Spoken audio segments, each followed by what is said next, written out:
In 1994, the crimes of Fred and Rosemary West took over the front pages of British newspapers. Hardly anyone noticed that the year after the couple was arrested, a serial killer known as the Man in Black went on a killing spree in North Wales. On the morning of December 18, 1995, a dog walker called the police after finding a man's body on Penshurst Beach. The man was lying face down, with multiple stab wounds to his abdomen, chest, and back. When the police arrived at the scene, they noticed something. The blood on the ground came from more than one person. The victim's blood was scattered around the body, while other blood drops were on the pebbles leading towards the parking lot. The man was quickly identified as 40-year-old Anthony Davies, a father of 2 kids, who worked at the local crematorium.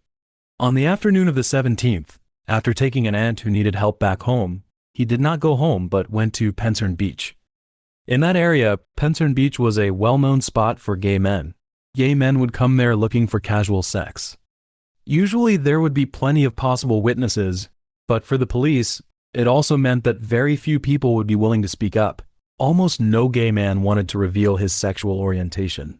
But because of the murder case, after the police did their interviews, they still got an information.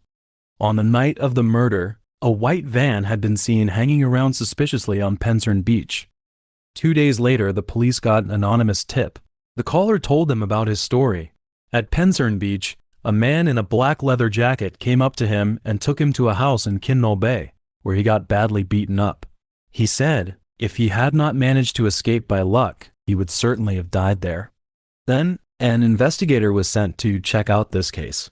Following the caller's description, he found the house, which belonged to a man called Peter Howard Moore, the owner of 4 independent cinemas. During the questioning, the investigator noticed some suspicious things. Moore owned a white van that matched the model and color the witnesses had described. His hand was hurt and wrapped in bandages. So the police applied for a search warrant. The search results were shocking. They found a knife in the bag Moore was carrying, with blood still on the blade. In his house, they found a collection of Nazi items, Nazi flags, batons, handcuffs, a German military cap, black leather boots, and a North Wales police sergeant's uniform. There were splattered blood stains on the walls and ceiling, and in a pond on his land, they also found belongings from several different people. So, on December 21st, Moore was arrested. Faced with the physical evidence the police had found, Moore denied everything, saying the police had the wrong man.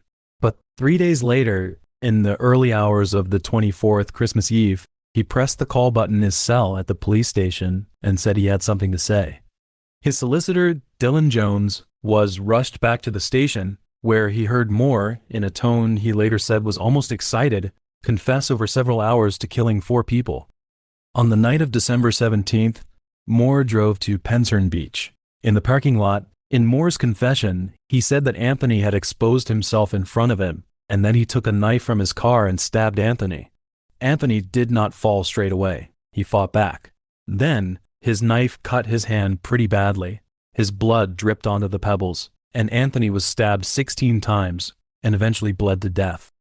Then, Moore mentioned another victim, Keith Randalls. 49-year-old Keith was a traffic safety manager responsible for night patrols at the A55 road expansion construction site on Anglesey. He lived in a caravan parked next to the construction site. According to police records, on the evening of November 29th, Keith went to a nearby fish and chip shop to buy dinner and then returned to his trailer. That was the last time he was seen alive, and his body was found by workers at 7:30 the next morning.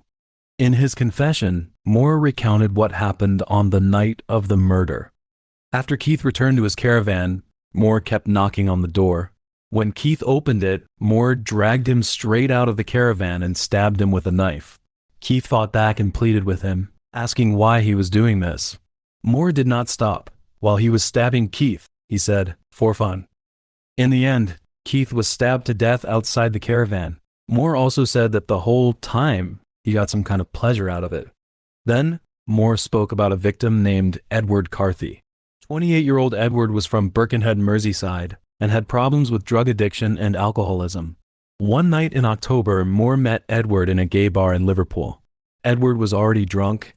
He came over to Moore and asked him to drive him home to Birkenhead. In his confession, Moore recounted what happened next.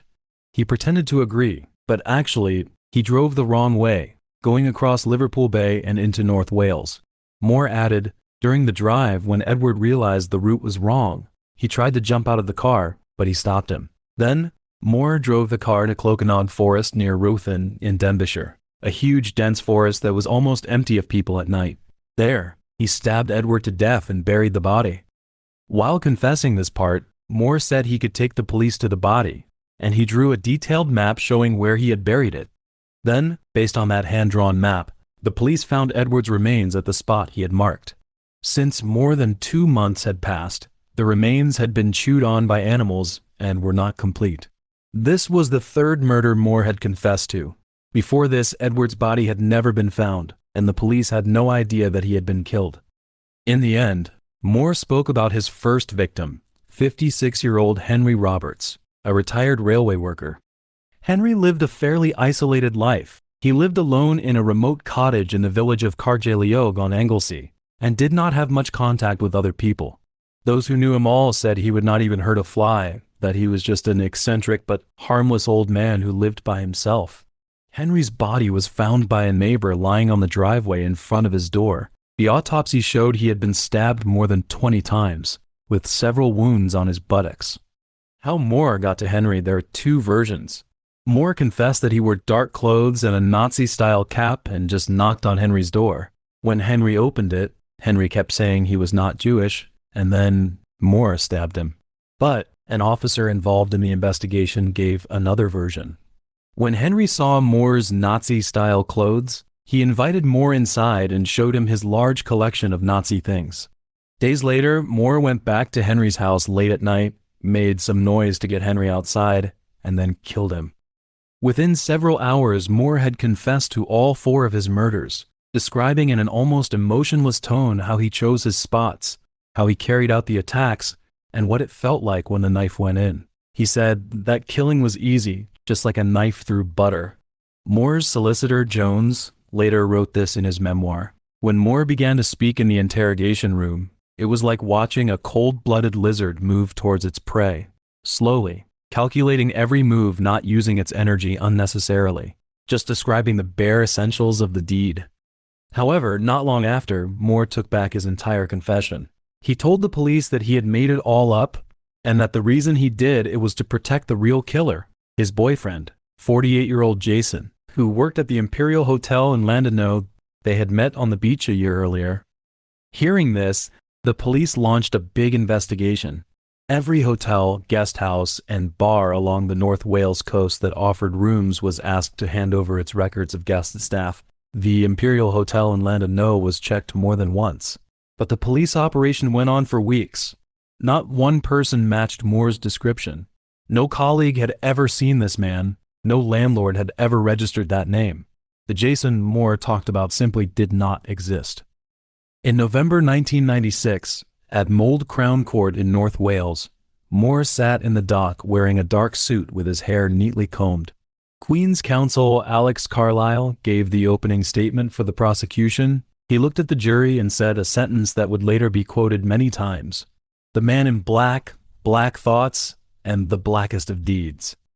The trial went on for several weeks. The court called a number of witnesses, including an anonymous male victim, who told the court Moore falsely said he was a police officer, handcuffed him, hit him with a baton, and got into his car to steal things.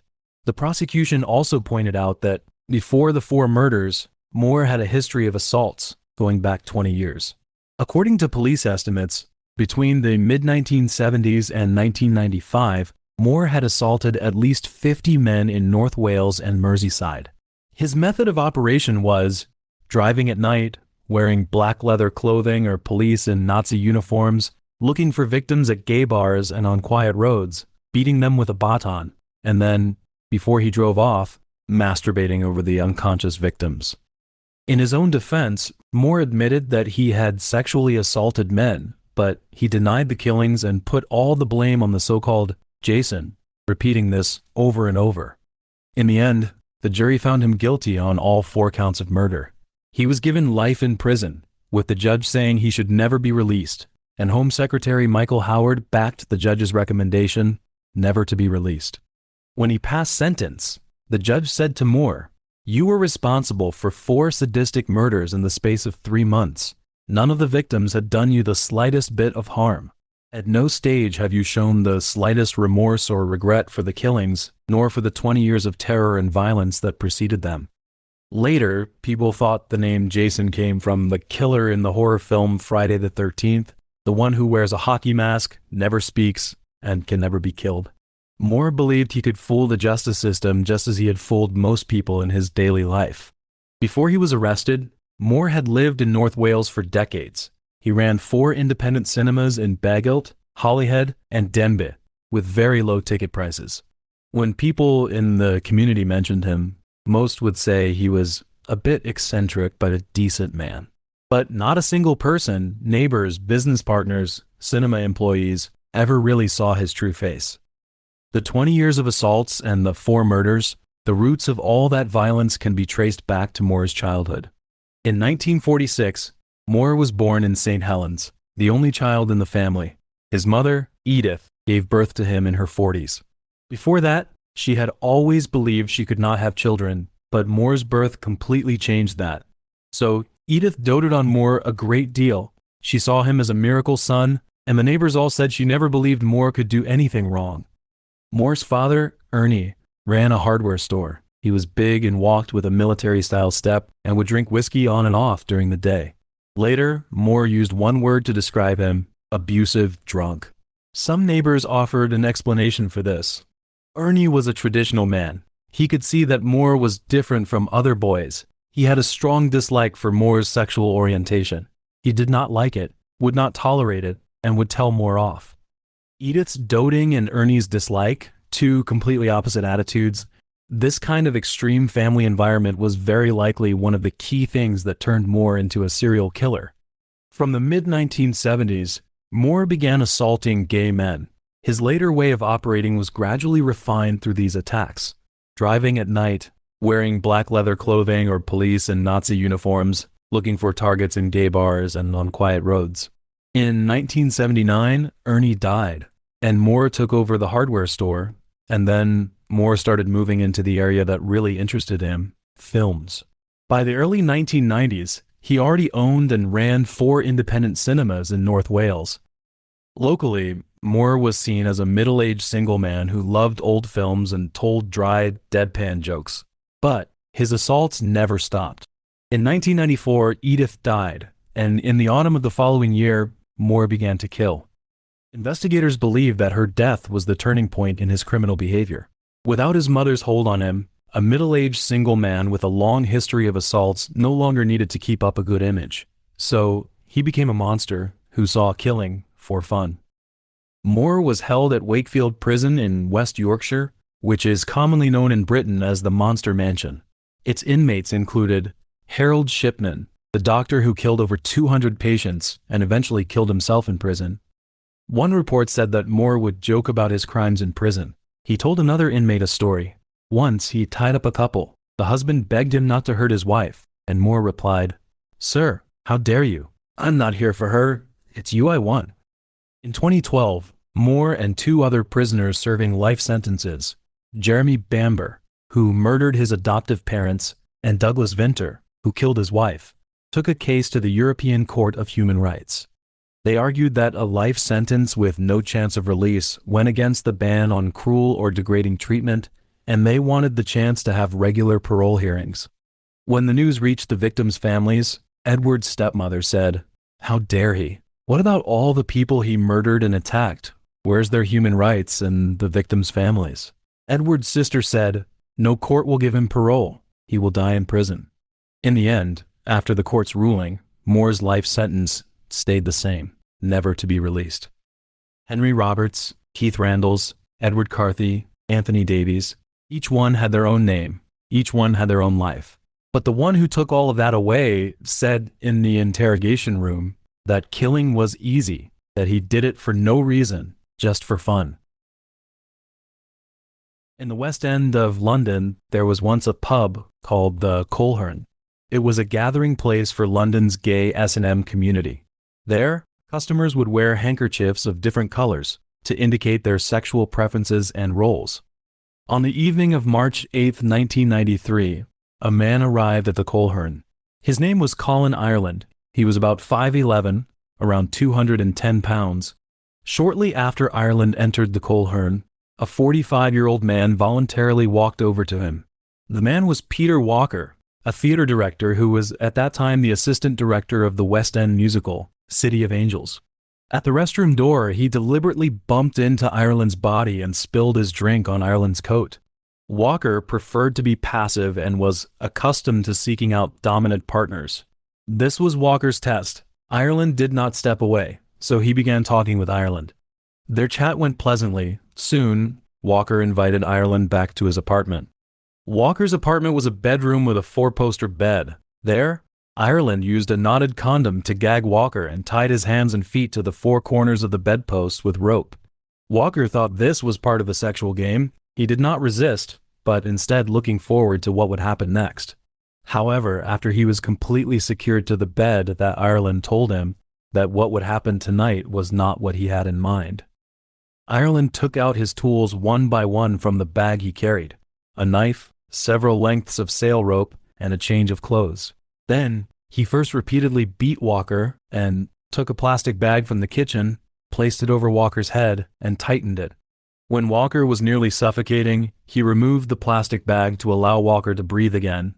Ireland repeated this behavior multiple times, torturing Walker over and over again. In the end, Walker stopped breathing. He died. After Walker's death, Ireland cleaned the apartment. He wiped down all the places where fingerprints might have been left, packed everything he had brought into his bag. Then, Ireland took 2 teddy bears from Walker's wardrobe and placed them side by side next to the body in a 69 position, and locked Walker's dog in another room. After that, Ireland turned on the TV, sat beside the body, and stayed there until 7 the next morning. When the morning rush hour began and the streets filled with people, he walked out and blended into the commuting crowd.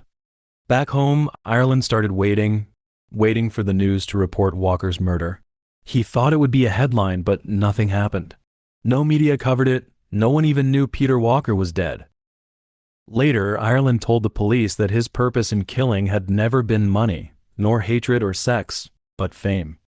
However, he had killed Walker, and no one knew. So Ireland called the Samaritan's Helpline and the Sun newspaper, telling them he killed Walker and locked his dog in a room. After receiving the call, the police rushed to Walker's apartment. They forced the door open and found Walker naked and dead in bed, his wrists and ankles tied to the 4 bedposts, with a plastic bag over his head. However, the investigation into Walker's death quickly ground to a halt, because just 1 day before Walker was found dead, Britain had passed a ruling that made consensual S&M acts between adults illegal. This meant that people within the gay community who voluntarily provided information to the police could face the risk of prosecution. So Walker's case was shelved. On May 28th, Ireland went to the Coleherne again. This time, he met Christopher Dunn, a 37-year-old librarian. During their conversation, Dunn told Ireland he liked being dominated and invited Ireland back to his apartment. In Dunn's bedroom, the two watched some S&M pornography for a while, and then Ireland's actions began. He had Dunn lie face down on the bed, tied his feet together, and put handcuffs on him. Then, Ireland went straight to Dunn's wallet, found his bank card, and asked for the PIN. Dunn refused to tell him, so Ireland took out a lighter and burned Dunn's testicles. Once forcing the PIN out of Dunn, he strangled Dunn with a rope. Like before, Ireland cleaned the apartment and stayed there until morning. Before going home, he used Dunn's bank card to withdraw £200. At the time, Ireland was unemployed and living on state benefits. After each killing, he needed money to buy new gloves and new shoes for the next offense. 2 days later, a friend of Dunn's, unable to reach him, called the police. When the police forced the door open, saw Dunn's naked body and the binding belts and the safety harness, they directly ruled his death as an accidental death caused by a sexual game. They did not connect Dunn's death to Walker's, because the two men lived in different police districts in London and were investigated by different teams. Dunn's death still did not appear in the local newspapers. The killer, Ireland, who wanted attention, was quite dissatisfied with this. So just 6 days later, on June 4th, he returned to the Coleraine. This time, Ireland met an American, 35-year-old Perry Bradley III, the European sales director of an adhesive company and the son of a U.S. congressman. After the two chatted for a while at the Coleraine, Perry took Ireland back to his apartment in Kensington. As the beginning of the sexual game, Ireland proposed the requirement of bondage. Perry expressed dissatisfaction with this idea. He did not like S&M. To make Perry cooperate, Ireland pointed out that without a bondage element, he could not engage in sexual activity. In the end, Perry compromised. He was tied to the bed by Ireland in a face-down position, and a noose was placed around his neck. However, when he was tied up, Ireland revealed his true purpose. He took Perry's bank card and said he was a professional thief, only wanted money. If Perry gave him the pin, he would not kill him. Perry was cooperative and gave him the pin, even offering to go with Ireland to the cash machine. Then, Ireland refused and said he would stay in the apartment for a few more hours, telling Perry to sleep without worry. Faced with a stranger who had just tied him up and hadn't made his real intentions clear, however, Perry actually fell asleep. Then, after listening to the radio for a while, Ireland tightened the rope and strangled Perry. After killing Perry, Ireland took 100 pounds in cash from Perry's wallet and placed a doll on his body. Then, Ireland began to clean the scene. While he was cleaning, sirens came from outside the window. He walked to the window and looked down, seeing the police rush into the building he was in. He thought he had been exposed. However, the police were going to the room next door, only dealing with a disturbance. They did not know that, just a few meters away, a man had just been strangled to death. After the police left, Ireland continued cleaning and stayed in the apartment until morning. Not long after, Perry's body was found. This time, because the victim was a prominent figure, the murder made headlines and attracted public attention. But Ireland was very dissatisfied because the police had not linked this murder to the deaths of Walker and Dunn. He wanted to be recognized as a serial killer. He had read the crime classification manual written by former FBI agent Robert Ressler. He knew that, according to the criteria in that book, 4 to 5 victims were needed to be formally classified as a serial killer. He had already killed 3, but no one knew these murders were committed by the same person. So, Ireland called the police station and told the police that he had killed Perry. To prove it wasn't a prank, he described the interior decoration of the apartment. In addition, he mentioned a name the police had never released to the press. He said, "Have you found Dunn? I killed him too. I did not see anything in the newspapers." 3 days later, on June 7th, Ireland took Andrew Collier, a 33-year-old housing manager from the Coleraine. In Andrew's apartment, Ireland tied Andrew to the bed and placed a noose around his neck. Then he found Andrew's bank card and asked for the pin. After being refused, he strangled Andrew with the noose. Later, while searching for valuables, Ireland found Andrew's HIV-positive diagnosis report. Feeling offended, Ireland put a condom on Andrew's penis, then grabbed the cat Andrew kept, put a sailing rope around the cat's neck, hanged the cat, and placed the cat's body on Andrew's naked body. After doing all this, Ireland continued cleaning the scene and erased all possible traces he might have left. However, during the time, there was a disturbance outside the apartment. He walked to the window to check, grabbed a horizontal metal bar with his hand, and left a fingerprint. This was the only forensic error in his entire criminal career, and it was the key that led to his arrest. This time, when Ireland called the police, he did not question why they had not linked the cases, but instead said, "I will kill one more," and explained why he had killed the cat. He said that when the media reported the Walker case, they had referred to the anonymous caller as an animal lover. He did not want anyone to misunderstand that he was an animal lover. On June 12th, Ireland went to the Coleraine. There, he met 41-year-old Emmanuel Spiteri, a Maltese chef. After a brief conversation, the two parted ways. However, at a subway station, Ireland and Emmanuel met again. So they continued talking, took the subway together to Charing Cross Station, went to Emmanuel's apartment. In the apartment, like before, Ireland handcuffed Emmanuel to the bed, placed a noose around his neck, and asked him for his bank card PIN, then strangled him with the noose. Before leaving, Ireland piled the furniture in the center of the room and set a fire. He hoped the entire block would burn down, but the flames gradually died out after he left, only damaging the bedroom. Later, Ireland made his final call to the police. He said, "Have you found a body at a fire scene in South London?" and added, "I have done 5 now. I might stop. I just wanted to see if I could do it." On June 15, 1993, the police publicly announced the connection between the 5 murders. They held a press conference, warning London's gay community that a serial killer was targeting gay men. Meanwhile, investigators began tracing the movements of all the victims and found that Emmanuel had taken the train home from Charing Cross Station on the night he was killed. That station had just installed one of London's earliest closed-circuit television cameras. So they retrieved the surveillance footage and spent 10 hours locating Emmanuel in the footage. In the footage, standing next to him was a burly white male, about 5'11", with short dark brown hair. July 19th, in Southend-on-Sea, a man walked into a law firm. He told the lawyer that his name was Colin Ireland and he needed help. He said the man in the footage was him. He had been with Emmanuel, but he had not killed Emmanuel. There had been another man present at the scene at the time, because he had not wanted a threesome, so he left. The lawyer then accompanied Ireland to Kensington Police Headquarters, where Ireland restated his account. However, the police had already found a piece of evidence Ireland had not anticipated. They had lifted a fingerprint from the window frame of Andrew's apartment. Ireland had been fingerprinted over the previous 20 years for multiple minor offenses. They compared the 2 fingerprints, and the results matched completely. Faced with the fingerprint evidence, Ireland changed his account. On August 19th, he asked to speak with the police, and over 2 days he gave a full confession. In his confession, Ireland emphasized 4 points. At the time of the killings, he had not been under the influence of drugs or alcohol. He was not homosexual or bisexual. He had not engaged in sexual activity with the victims, nor had he derived any sexual stimulation from it. Regarding the reason for choosing gay men, Ireland stated that he bore no resentment toward the gay community. He chose them purely because they were easy to approach.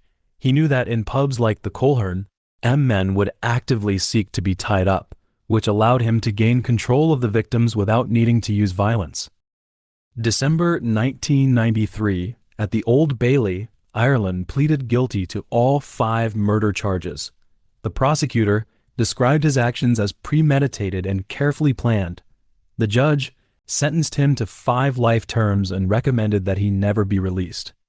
At sentencing, the judge said to Ireland, "You are an exceptionally frightening and dangerous man. You have cold-bloodedly and deliberately killed 5 of your fellow men." In the end, Ireland was sent to Wakefield Prison in Yorkshire. He was also placed on the whole life tariff list, meaning he could never be released. On February 21, 2012, Ireland died of pulmonary fibrosis in the prison. On the evening of September 22, 1980, Buffalo had been having on and off rain during the day. While Barbara was watching television with her brother in the living room, she suddenly heard 4 quick, loud sounds coming from outside. Barbara thought it was some children setting off firecrackers, so she walked out onto the porch to look. Then she noticed lights far away. Across the street from her house was the parking lot of a Tops supermarket. She saw a thin person climbing over the fence on the far side of the parking lot. He was wearing a dark hooded jacket, running in the direction of Floss Avenue. Barbara did not think the sounds had anything to do with the person, so she went back inside and continued watching television. However, the sounds Barbara heard were not firecrackers, they were gunshots. Minutes later, after receiving the report, 2 officers arrived at the Top supermarket parking lot. The report was bad. In the driver's seat of a car sat a young black man who had been shot at least once on the left side of his face, his eyes open, and he was still having trouble breathing. Initially, both officers thought it was a suicide, because in those days, Buffalo was going downhill, more people were out of work, and many of the people who still lived there were very poor. So, someone shooting themselves in their own car was something that happened fairly often. But the investigator who arrived a little later, John Reagan, almost immediately disagreed with this idea. He noticed that the black man had several gunshot wounds on his head and face. There was no weapon in the car. There were no signs that he had fought with anyone, and 3 bullet shells were found inside the car. 1 on the floor, 1 on the driver's side, and 1 in the back seat. This was not a suicide, but a shooting. The gunman had fired from very close, with several bullets hitting the victim in the face, and then left. The whole thing was quick and smooth. The person who was shot was 14-year-old Glenn Dunn, a first-year student at Kensington High School who lived with his parents in the east side of Buffalo. After he was taken to the hospital, he died from his wounds. Later witness reports backed up John's judgment.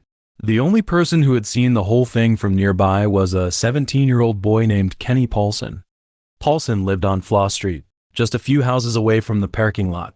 He told John that at that time he had just come out of the supermarket when he saw a white man walk up to Dunn's car, shoot him, and then turn and run away. When asked about what the gunman looked like, Paulson did not give much information. He said the gunman was a white man, and that was all. For a witness who had been less than 100 feet from where the shooting happened, being so unclear was a little strange, but John had no reason to think that Paulson was lying.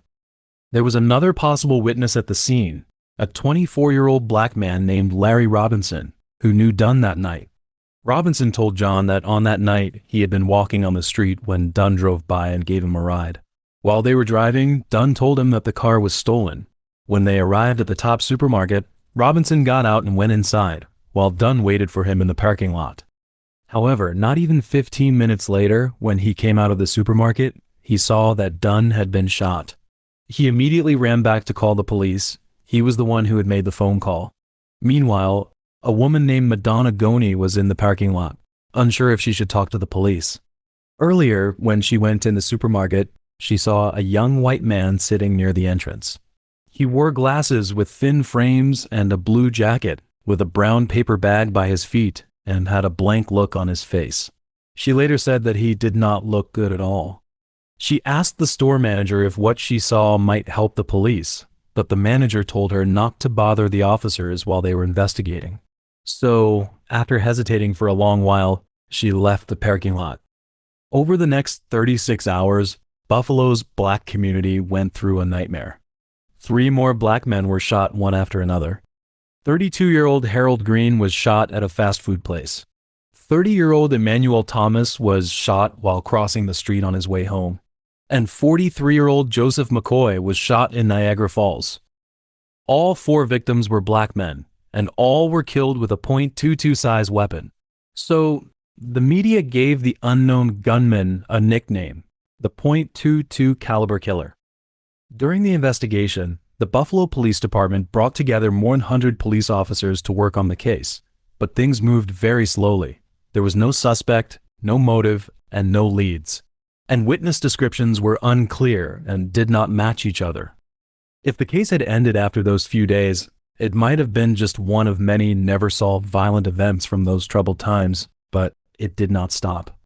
On October 8th, the body of 71-year-old black taxi driver Parler Edwards was found. He had been beaten and mutilated, and his heart had been removed.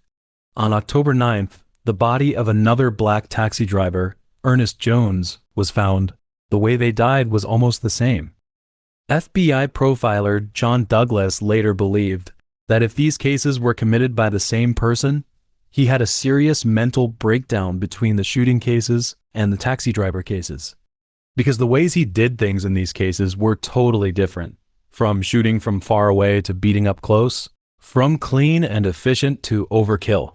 Then, on December 22nd, in Manhattan, nearly 400 miles from Buffalo, a series of stabbing attacks happened. In just 12.5 hours, 6 people were attacked and 4 of them died. All of them were black or dark-skinned Hispanic people.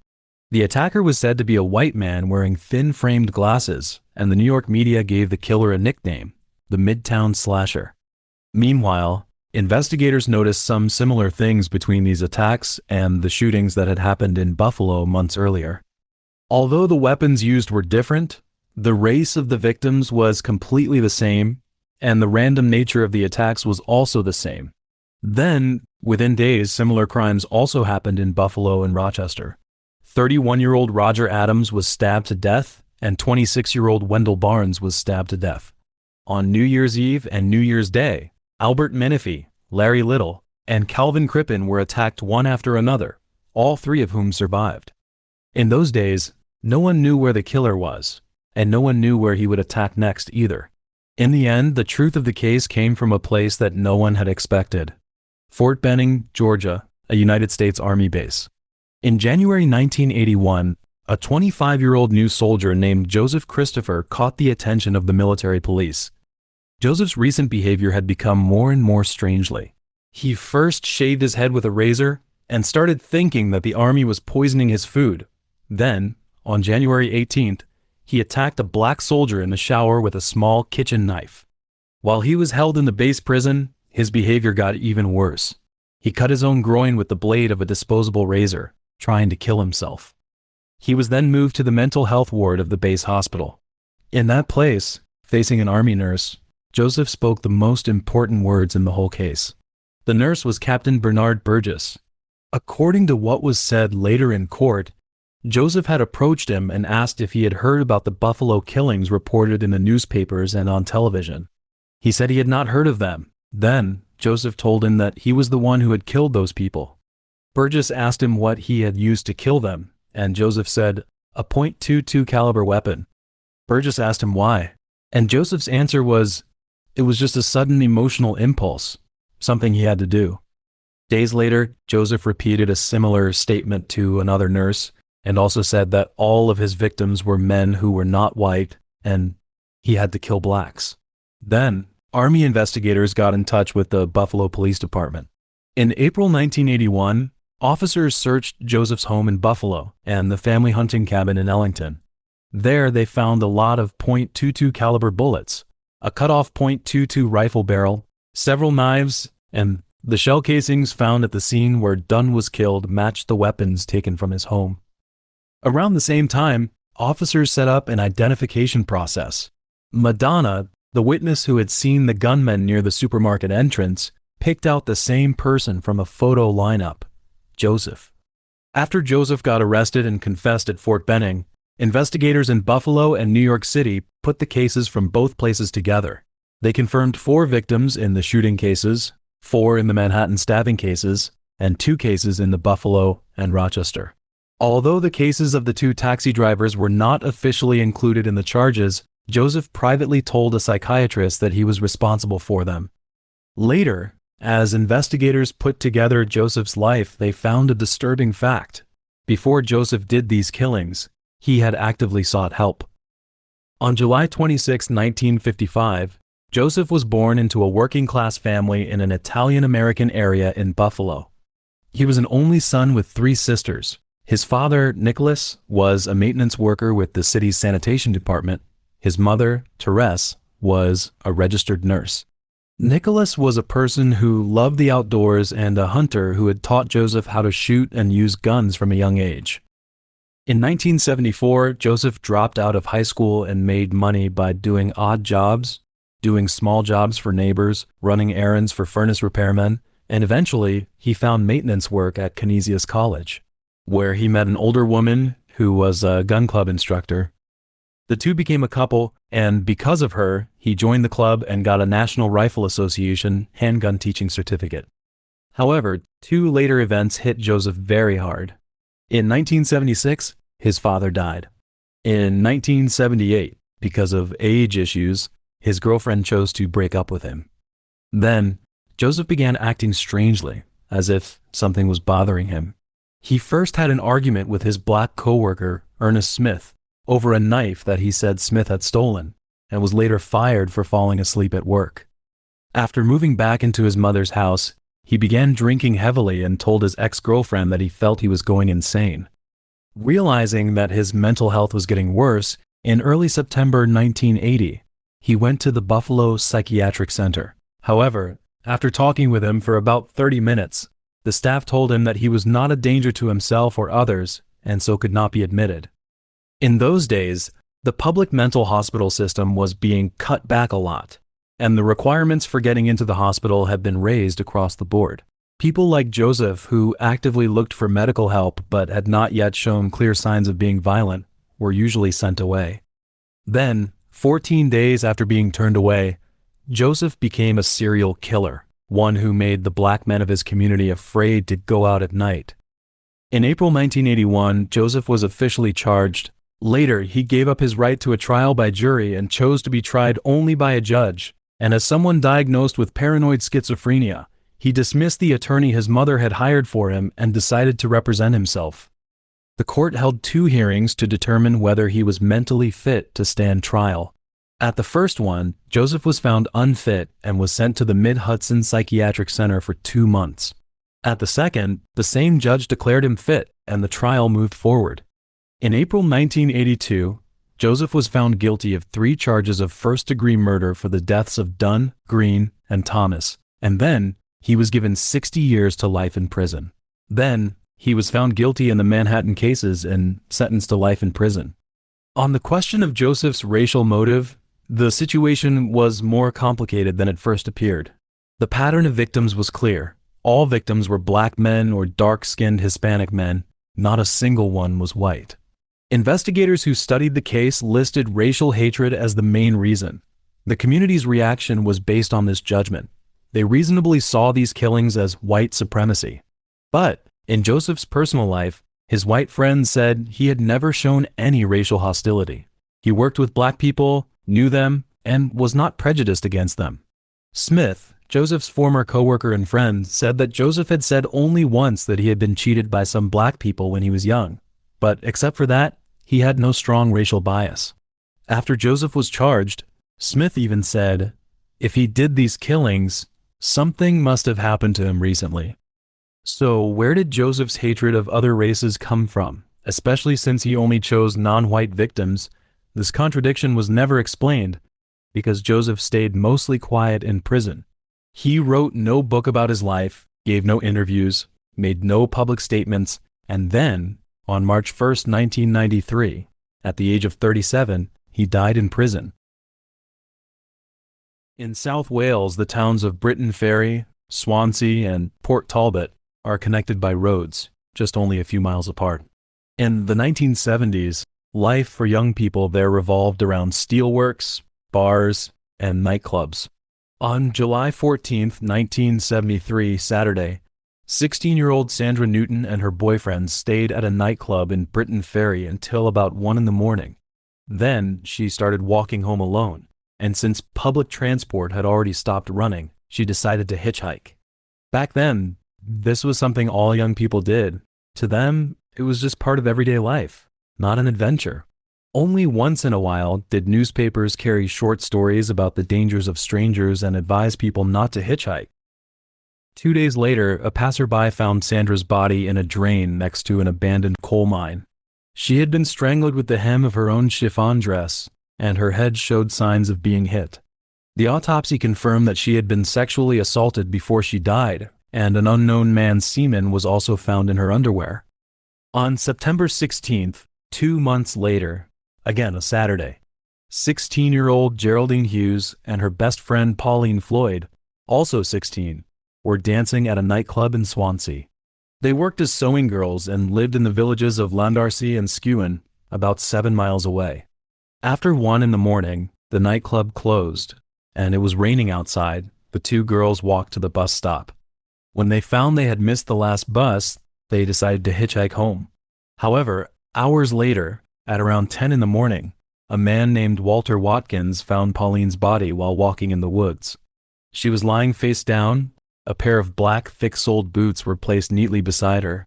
Her neck had been strangled multiple times with a 5-foot-long rope. Her clothes were soaked in blood, and her head had been struck. Geraldine's body was found 50 yards away. She had been killed in exactly the same way. The autopsy showed that both girls had been sexually assaulted. They also noted one detail. When the attack happened, one of the girls had tried to escape. From the marks at the scene, she had almost made it to the roadside, but the killer caught up with her and dragged her back. Initially, the 2 cases, the murder of Sandra and the murders of Geraldine and Pauline, were not linked. Sandra's boyfriend was the main suspect in her case because he was the last person seen with her. And in the case of Geraldine and Pauline, the Welsh police launched the largest murder investigation in Welsh history. More than 150 investigators were assigned to the case. All 13,000 workers at the Port Talbot Steelworks and several hundred temporary workers who were building the nearby M4 motorway were identified as possible suspects. Later, a witness came forward and told investigators that on the night of the murders, he had seen the two girls talking to a man driving a white Austin 1100. The driver appeared to be a man aged about 30 to 35, with a thick mustache and messy hair. Finally, the investigators had a specific lead to follow, that white Austin 1100. However, in those days, this model was extremely common in South Wales. In Port Talbot and the surrounding areas alone, there were more than 10,000 registered Austin 1100s. With no computers and no cross-referencing systems, the investigators had no choice but to go door to door, visit every owner, and ask where they had been on the night of the murders. As time went on, by 1974, with no killer found, the murder investigation was significantly scaled back. Tens of thousands of witness testimony and physical evidence were transferred to the police storage room, and because the room was damp, most of the paper materials turned into pulp became useless. Fortunately, the three most important pieces of evidence, the underwear of the three girls, were stored separately in a dry room. Decades later, in 1998, DNA testing technology made a breakthrough. It became possible to extract a complete genetic profile from very small biological samples. Then, the forensic team spent 2 years and successfully extracted an unknown man's DNA from Geraldine and Pauline's clothing. They uploaded it to the national database, but there was no match. In January 2000, the police formally launched a cold case review under the codename Operation Magnum.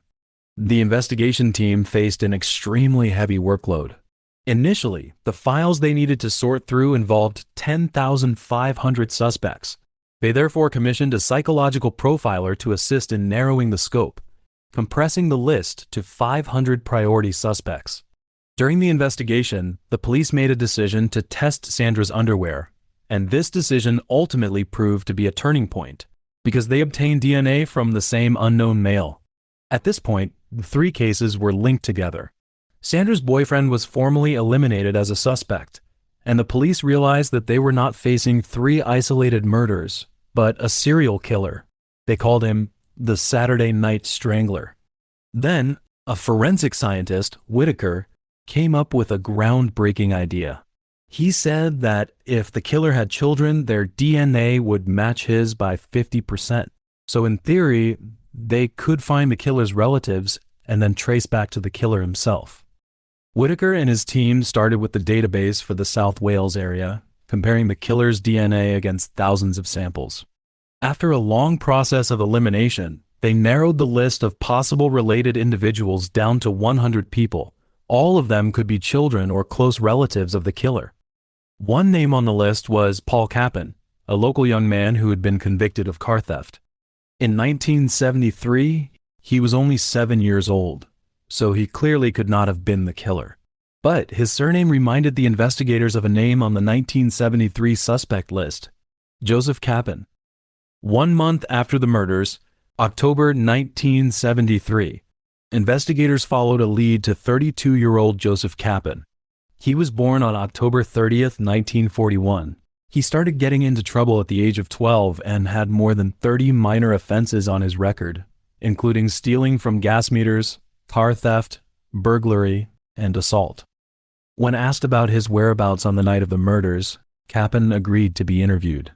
He said that at around 9:30 p.m., he had just come home from Neath Market and then stayed at home looking after his canary. At 10:45, he went to bed with his wife and did not get up until 10:30 the next morning. And his wife Christine confirmed his words. Capin then showed the investigators the car parked in his yard. All 4 wheels had been removed, and he explained that the car was not roadworthy. Because Christine had given him an alibi, the investigators did not look into it any further. They took Capin's name off the list of suspects. Several officers immediately went to Capin's house. The person who opened the door was Christine. By then, Capin had already been dead from illness for 12 years. With no other choice, the officers persuaded Christine and their daughter Deborah to give DNA swabs voluntarily. Combined with Paul's DNA, Whitaker was able to reconstruct most of Cappen's genetic profile. The results showed a complete match with 3/4 of the killer's profile. From a statistical point of view, Cappen was the killer. But a murder investigation cannot rely on statistics alone. So, on Christmas Eve 2001, the head of the investigation team, Paul Bethel, applied to Home Secretary David Blunkett for permission to exhume Cappen's remains for verification, and the application was approved. Then, in May 2002, on a stormy night at Goiter Cemetery, forensic archaeologists, pathologists, and police officers gathered at the Cappen family grave. One person present later recalled that as Cappen's coffin was slowly lifted out, a flash of lightning streaked across, and someone in the crowd murmured, "He doesn't want to come up." Forensic scientist Colin Dark recalled, "When we reached the coffin, a huge clap of thunder sounded. That feeling of evil being identified sent a chill down my spine." 3 weeks later, the test results came back. The complete match proved he was the killer. In the end, the murder of Sandra and the murders of Geraldine and Pauline were declared closed by South Wales police. But for the victims' families, this answer had arrived nearly 30 years late. Geraldine's mother said, "Now we can close the book on that hell forever." But the investigation into Cappen did not end completely. He remained a suspect in several unsolved cases, including the murder of 23-year-old Maureen Mulcahy on February 23, 1976. Like the 3 victims, she was strangled after a Saturday night out, and her body was found the following morning on wasteland near the house where Cappen was living at the time. Police believed Cappen was linked to her death, but they could not prove it conclusively. As for why Cappen was able to avoid detection, there were several reasons. Although Cappen told investigators that his car was not drivable, random police stop records showed that in the days after the murders, he had been stopped while driving his Austin 1100 on the road. This directly contradicted what he had said, but without computers, investigators failed to notice this discrepancy among the tens of thousands of leads they were handling. Finally, domestic violence helped protect him. Christine gave him an alibi, not because she knew about the murders, but because she herself was a victim of Cappen's abuse. In 1962, 20-year-old Cappen met 17-year-old Christine, and they got married 2 years later. However, just 10 days after the wedding, he was sentenced to 3 years in prison for burglary.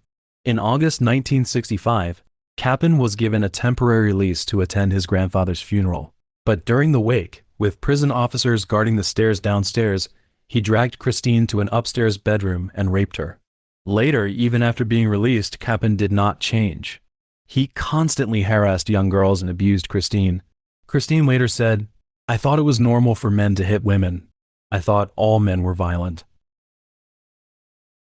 In the early hours of March 25, 1985, at a Whataburger restaurant in Fort Worth, the night manager, Sharon Burns, and her coworker Melvin were on duty. 4 customers remained in the restaurant. 3 of them, 19-year-old Carla Otto, Lisa, and Gary, were sitting in a booth eating, while another was ordering at the counter. Suddenly, the glass door on the east side of the restaurant was shattered by bullets, and 4 gunmen stormed in. Their roles were clear. One guarded the broken east door, another guarded the west door to prevent anyone from escaping. The third gunman walked to the counter and pointed a handgun at Burns and Melvin, and ordered them to empty the cash register. The fourth gunman, carrying a shotgun, approached Otto and her friends. He threw a black bag onto the table and commanded, "Otto, fill it up, bitch." With a shotgun pointed at her, Otto raised her hands. However, in the next moment, the sounds of a handgun and a shotgun rang out in quick succession. The handgun shot came from the third one. He accidentally dropped his gun on the ground and it went off while climbing over the counter. On the other side, Otto was struck in the chest at close range by the shotgun and collapsed in a pool of blood. The fourth gunman shot her without warning. After shooting Otto, he showed no sign of panic, immediately turned the shotgun toward the other 2 people, ordering Gary to pick up the bag from the floor. Then, after taking $140, 4 gunmen fled the scene. When the police arrived, Otto was pronounced dead due to the severity of her injuries. She was still holding half a sandwich in her hand. During questioning, Melvin provided a crucial lead. He identified the gunman who had killed Otto. It was a man he had worked with months earlier at a Domino's Pizza, Ronald Ulrich. He recognized his voice. Then, the police found that Ronald had been registered by them long ago. 2 months earlier, he had appeared as a witness in another murder investigation. On the evening of January 13th, at a Krusty's pizza shop in South Fort Worth, Ronald, working as a delivery driver, had called the police to report that he had just returned from a delivery to find his coworker, 19-year-old Buddy Joe Webster Jr., lying dead in the back office, and the cash from the register was gone. Webster had been shot above his right ear and was still holding a ballpoint pen in his hand. At the time, investigators performed a gunshot residue test on Ronald, which came back negative. So, Ronald was not classified as a suspect. With no other leads, the case was put aside, and then a crime of the same pattern occurred 3 weeks later, on February 3rd. Just after midnight, Doris Clendenin drove to the convenience store on Sycamore School Road to pick up her 21-year-old son, Bryan. However, as she pulled up to the store, she saw a man running out in a panic. When she went inside, she found the change from the cash registers scattered across the floor, and her son Bryan was nowhere to be found. So she immediately ran to a nearby restaurant to call the police. When officers arrived, they found the cash register and safe emptied, and the missing Bryan was found in the storage room. His hands bound behind his back with electrical wire, and he had been shot twice in the back of the head and was barely breathing. Bryan was taken to the hospital, where he died on February 5th. Then, after this murder, a wave of armed robberies swept through Fort Worth. On February 7th, a Pizza Hut was robbed by 2 gunmen. 2 female employees were forced to lie on the floor in the back room, and the cash register and their wallets were emptied. Over the following month, more than 10 similar cases occurred, all targeting small restaurants and convenience stores, with 2 gunmen in each case. In March, the situation changed. The number of gunmen grew from 2 to 3, then to 4. March 9th, 3 gunmen robbed a Pizza Hut, taking money from 16 customers in the store. March 10th, 4 gunmen robbed an International House of Pancakes. Once Melvin identified Ronald in the Whataburger shooting, investigators finally had the piece that connected all the cases. Then, all that remained was to arrest Ronald and find his 3 accomplices. Hours later, the police obtained an arrest warrant for Ronald and began surveillance on his apartment on Anglin Drive in Fort Worth, waiting for the right moment to move in. Around 10:30 a.m., officers watching the building saw a car pull into the parking lot, and the driver got out and entered Ronald's apartment. They immediately asked the apartment manager for information about the man. The manager identified him as 22-year-old James, Ronald's younger brother and roommate. They then checked James's car, and through the window they saw a shotgun lying in the back seat. Based on this discovery, they obtained an arrest warrant for James. At noon, police moved in and arrested both Ronald and James. During the subsequent search, they found a .22 caliber pistol in Ronald's room, a .25 caliber pistol in James's room, and in the shotgun in the car, there was a spent shell still in the shotgun's chamber. During interrogation, Ronald waived his right to an attorney and confessed to the police about a 4-person gang consisting of himself, James, and another pair of brothers, 18-year-old Milton Jarman and 19-year-old Clarence. He admitted they had committed at least 13 armed robberies in total. In his initial questioning, Ronald tried to pin the Whataburger shooting on the Jarman brothers, but since Melvin had identified him, Ronald was forced to admit he was the one who pulled the trigger. Under further questioning, Ronald confessed to more crimes, including the murder of Webster. He said he needed money, so he decided to take the cash from the pizza shop, and because he had to eliminate all witnesses, he shot Webster. The reason his gunshot residue test had come back negative, he explained, was that he had learned that washing his hands could defeat the test. Before calling the police, he had washed them. But the murder of Bryan Clendenin, he told them, was not his doing. That was James. Upon learning this, the police immediately brought James in for questioning. On the morning of March 26th, James submitted a written confession, admitting that he had robbed a convenience store and killed Bryan.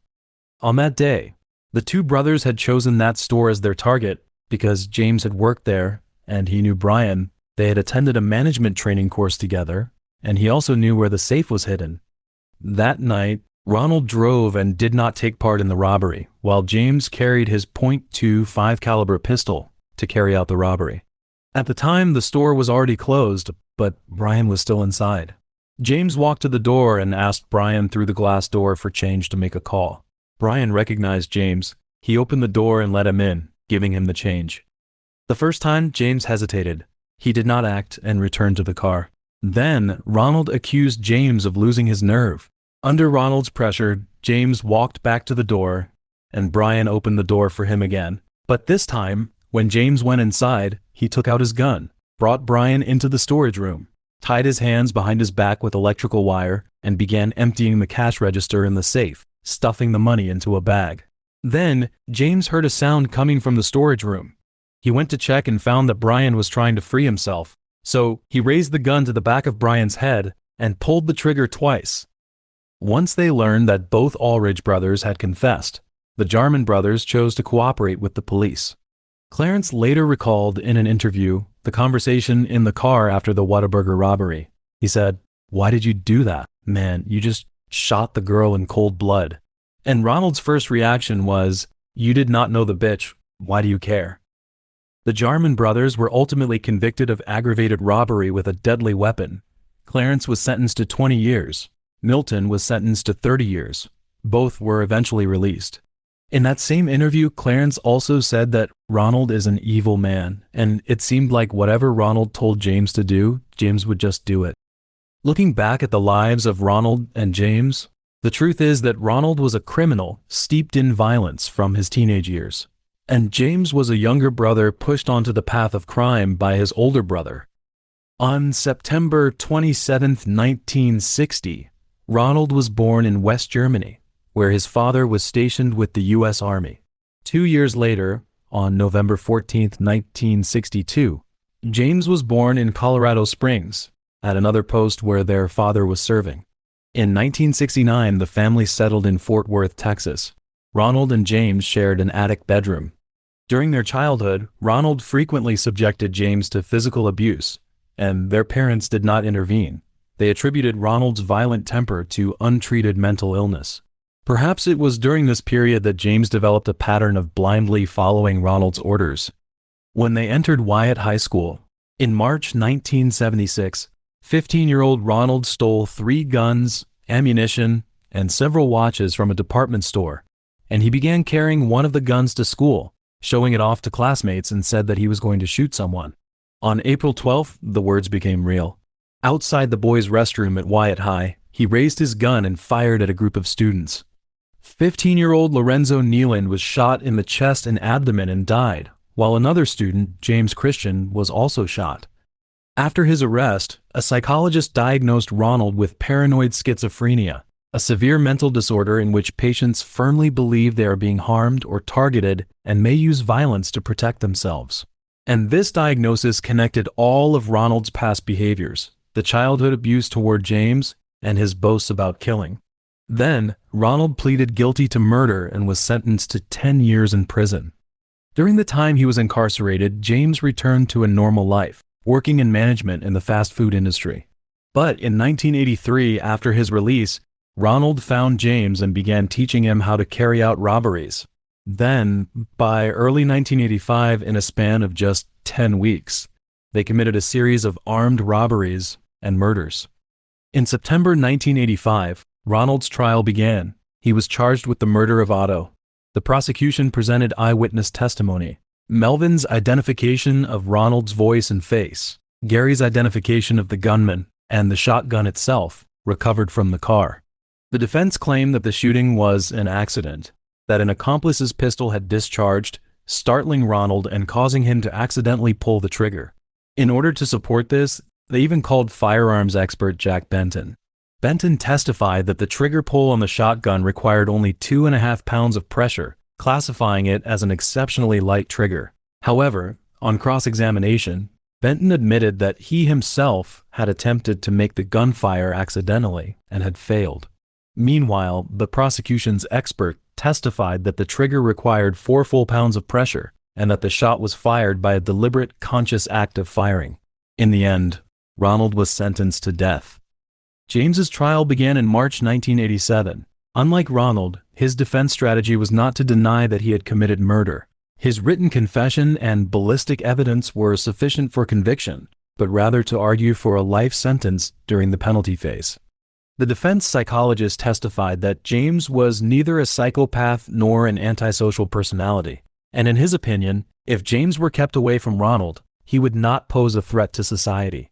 But on cross-examination, the psychologist admitted that he had formed these conclusions after only a 2-hour interview with James.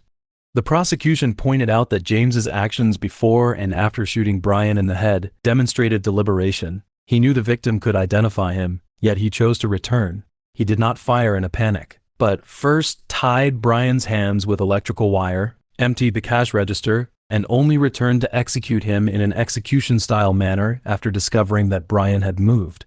In the end, James was sentenced to death. Ronald spent nearly 10 years on death row.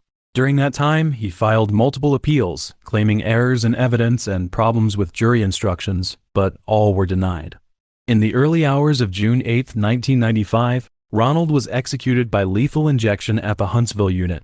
When asked if he had any final words, he replied, "No, I'm not going to say anything." James spent 17 years awaiting execution. In those years, he taught himself to paint. His work gained recognition at the annual Huntsville Prison Art Show and was exhibited in art shows across the United States and Europe. He also sold his work online, prints and handmade greeting cards, through a website operated by supporters. His artwork also caught the attention of some notable figures. For example, actress Susan Sarandon corresponded with him for nearly 8 years. In July 2004, Sarandon visited James at the Livingston prison. These actions ultimately sparked controversy. Andy Cahan, a crime victims' rights advocate from Houston, argued that the visit was precisely what had thrust James into the spotlight. In an interview, he said, "More power to James for turning his life around, but you're not put on death row to rehabilitate." The victims' families also expressed anger.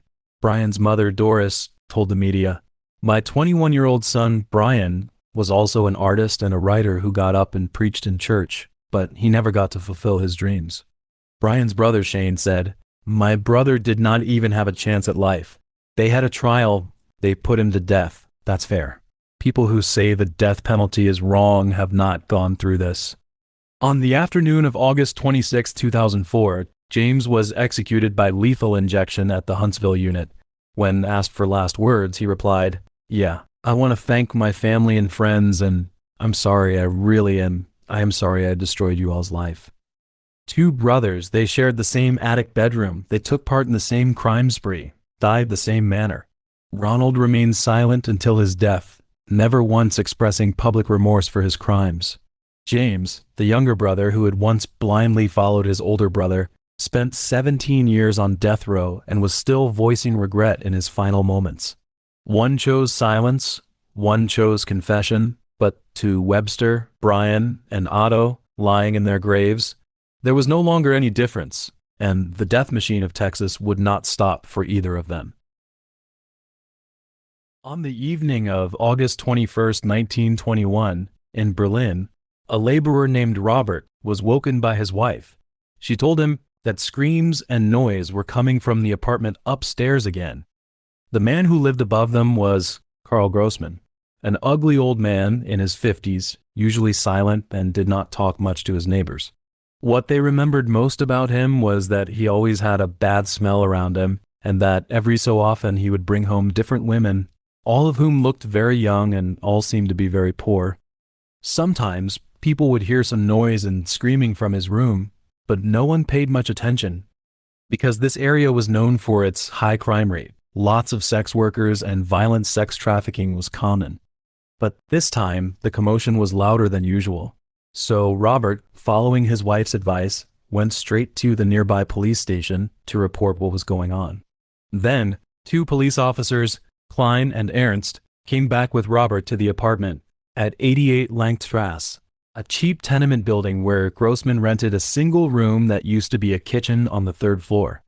After they got up to the 3rd floor, the two officers knocked on the door over and over, and no one answered, so they forced the door open. Großmann's room was not big, about 20 square meters. Inside, Großmann was standing in the center of the room with blood on his hands, and he was lifting a drink to his mouth. Then, Klein knocked the glass out of Großmann's hand, and together with Ernst, put handcuffs on Großmann. The reason they did this was that after they entered the room, they saw a woman lying naked on a bed, with blood coming from her nose and mouth. Seeing the blood on Großmann's hands and realizing something was wrong, their first move was to restrain him. After a few minutes of checking, Klein confirmed that the woman was dead. There were marks on her body from where she had been tied up, and her face had wounds from being hit with something hard. Clearly, this was a murder case, so they got ready to take Großmann to the police station for questioning. Not long after, Großmann was taken to Berlin's largest police headquarters, the homicide division of the main police station at Alexanderplatz, and was formally charged with murder. In the investigation that followed, they confirmed who the victim was. She was 34-year-old Marie Nitsch, a sex worker who made her living by picking up customers on the streets. Witnesses said that Großmann picked up Marie on the street, and then the two of them went to a nearby carnival, rode some rides, drank beer, and got back to the apartment together at around 9 in the evening. In addition, the drink in Großmann's glass was laced with cyanide. He was trying to kill himself when Klein stopped him. In the following investigation, Großmann's life story came to light. He was born on December 13, 1863, in a poor town in the northern part of Berlin. His father was a scavenger and also a well-known violent man around town. He drank, he got into fights, he had a bad temper, and when he was drunk, he would beat his wife and kids with fire tongs. Großmann had 6 brothers and sisters in total, and the one he was closest to was his half-brother Franz, who was the main person who talked about Großmann's childhood. Franz said that their father especially hated Großmann because Großmann's ugly face looked too much like his own. The father could not stand having his kids look so much like him, so Großmann was often on the receiving end of his father's beatings. There were 2 things from childhood that Franz never forgot. When Großmann was 6 years old, they went to work together at a local slaughterhouse. Their job was to catch the pig's blood in a bowl. According to plan, they were supposed to do so when the butcher cut the pig's throat. However, Großmann pushed him out of the way, opened his mouth, and drank the pig's blood, and then Großmann started shaking all over like he was having a seizure. It only stopped when some adult workers pulled him away from the pig. Another time, when they caught an injured hare, Franz was getting ready to kill it and cook it for food. But as he was doing that, he saw Großmann standing nearby. He staring hard at the hare as it twitched, with a strange look of pleasure on his face. Many years later, when Franz asked him about these 2 things, Großmann told him that seeing blood was the only thing that could get him sexually excited. In 1876, Großmann entered a local butcher shop as a slaughtering apprentice. Franz had thought that Großmann enjoyed killing animals, but in the 3rd year of his apprenticeship, Großmann was beaten and fired for trying to sexually assault the woman who owned the shop, Dorothea. Later, Franz got Großmann's side of the story. Großmann said he had not taken the job because he wanted to learn a trade, but because he had sexual fantasies about Dorothea, and he had tried to make those fantasies come true. In 1880, he was thrown out of the house for stealing his father's money. Then he went to Berlin with a friend and left a trail of criminal records behind him. Court records from Berlin show that Großmann's first conviction came in 1882. That year he was 19 years old, and the charge was vagrancy. In the following years, Großmann's criminal record kept growing. Theft, extortion, threats, fraud, assault, and trespassing. He also spent a short time in the German army, but he was arrested for rape, and, after a year in prison, was kicked out with a dishonorable discharge. Later, since he could not find steady work in Berlin, Großmann started wandering from place to place. He went to Heidelberg, Dresden, Aachen, Ludwigsburg, Mannheim, and in every new town he landed in, he picked up more charges like vagrancy, trespassing, and fraud. He was arrested about 25 times over his life, and among these charges, several pointed to deeper problems. On the evening of January 3, 1896, in Mannheim, a married couple who worked as gardeners heard goats screaming. They called the police, and officers found Großmann in the stable, hiding behind a goat. He tried to explain himself by saying he had only come in to stay warm for the night. But when they checked the goat, that story did not hold up. The goat had severe swelling around its private parts and Großmann's pants were unzipped. Then, Großmann was sentenced to 10 months in prison for bestiality. In 1897, in Nuremberg, Großmann molested a 12-year-old girl and was sentenced to 15 months in prison. In 1899, in Bayreuth, he molested a 10-year-old girl and sexually assaulted a 4-year-old girl. The little girl died from the attack, which tore her private parts completely. The court gave Großmann 15 years of hard labor for rape, and he was sent to prison to serve his time. While he was there, Großmann showed how violent he could be. He got 55 disciplinary tickets for attacking other prisoners for no reason. He spent the next 15 years in prison and was finally released in August 1914, and a few days later the First World War broke out. Because his age, Großmann was not drafted, so he went back to Berlin and rented a room at 88 Lange Strasse. He ran a sausage stand at Andriesplatz, just outside the train station, and also sold meat on the black market. According to what investigators later thought, it was around this time that Großmann started his killing career. Because in that era, during the First World War and the early post-war years, Germany was hit by famine, and meat was very hard to come by. But people noticed that Großmann never seemed to have any problems. There was always fresh sausage for sale at his stand. Großmann's neighbors also said that when he first moved in, all they really noticed was his ugly looks and how quiet he was. But after a while, a bad smell started to come off him, and there would often be noise and screaming coming from his apartment. After his arrest, Großmann was held in Moabit prison. At first, he flatly denied the murder charge, but later he changed his story and said that Marie had stolen something from him, and he had only killed her in the heat of the moment. Investigators found that Marie did have a 100-mark note on her, but they could not tell whether it was hers or Großmann's, and they could not tell whether she had actually stolen it or whether someone had put it there to frame her. So the questioning of Großmann came to a standstill. But one of the investigators found a way into the case. He noticed that the thing Großmann cared about most in prison was not his own fate, but the bird he kept. So the investigator did a few things. He let Großmann be alone with his bird without handcuffs, and after he found out that the bird had mites, he also went out of his way to help treat the bird. And when he was with Großmann, he did not act like an interrogator. So, during one interrogation, Großmann finally spoke.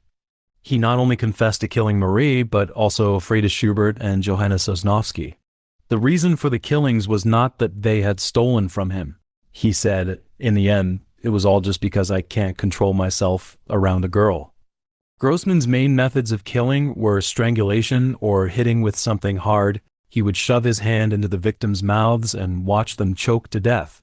Then, using the skills he had learned as a butcher, he would cut up the victims, and the corpses were thrown into the Lusenstadt Canal, and the clothes were either burned or left in the wardrobe. When asked if there were more victims, Großmann shut his mouth and did not say any more. Even the promise of continued treatment for the bird could not get him to talk. But even though Großmann refused to speak, investigators were still able to figure out his way of operating and how many victims there were, based on some local cases and tips from informants. From 1918 onward, Großmann took advantage of being near the train station to approach women who had just arrived in Berlin. His targets were all young women who looked poor, country girls who had just gotten off the train, carrying bags, and did not know where to go. He would go up to them and offer a job, food, and a place to stay as bait. In the years after the war, with inflation running high, many women had lost their income and ended up as sex workers or homeless people. So for them, the chance to get a place to stay or a job was very hard to turn down. Some survivors later said that they really did think they were going to get work, but after he took them back to his apartment, at some point he would drug them or just overpower them to rape them. The survivors had tried to report him, but after every crime, Großmann would go to the police himself and say that the woman had stolen his money and run off. He used the same story whether the woman was dead or alive. The thinking behind this was simple. Once these women were seen as criminals, nobody would bother looking for them. And from the police's point of view, Großmann's story was more believable than the word of a sex worker or a homeless person, because in that era, sex workers stealing a client's money and taking off was a common thing. so the police would not open a case at all. The number of victims, by conservative estimate, was between 20 and 30. During the search of his apartment, they found roughly 20 to 30 kilograms of human bone pieces, more than 30 teeth, and more than 20 sets of women's clothing. The corpses pulled out of the canal and how long he had been doing this also backed that up. From 1919 right up until just before Großmann was arrested, the police had recovered at least 23 female corpses from the canal, 2 of which were confirmed to be Frida and Johanna, the ones he had admitted to killing. On July 3, 1922, Großmann's trial began. The court called in his neighbors, his colleagues, and more than 10 surviving victims to give their testimony. In court, Großmann took back his earlier confession on the spot and went back to his original story that he had killed because the victims had stolen from him, and he said that all the witnesses were either greatly exaggerating or making things up. But on the third day of the trial, the morning of July 5th, the bailiffs found Großmann dead in his cell at the detention center. He had made a rope from his bedsheet, tied it to a nail in the doorframe, hanged himself. Großmann never left behind a full confession. The number of his victims remained a mystery, because after his death, the exact count could no longer be confirmed. In the chaos of Berlin at that time, an old butcher who could not control himself around women, living in a cheap apartment near the train station, maybe took 20 lives, maybe more. No one ever really knew. After Großmann's death, rumors about him spread quickly. The one that spread the farthest and lasted the longest was that he had used human flesh in his sausages. Although there is no evidence to prove it, the rumor never disappeared. It satisfied people's imagination. A butcher slaughtering women like animals and then selling them to customers to eat.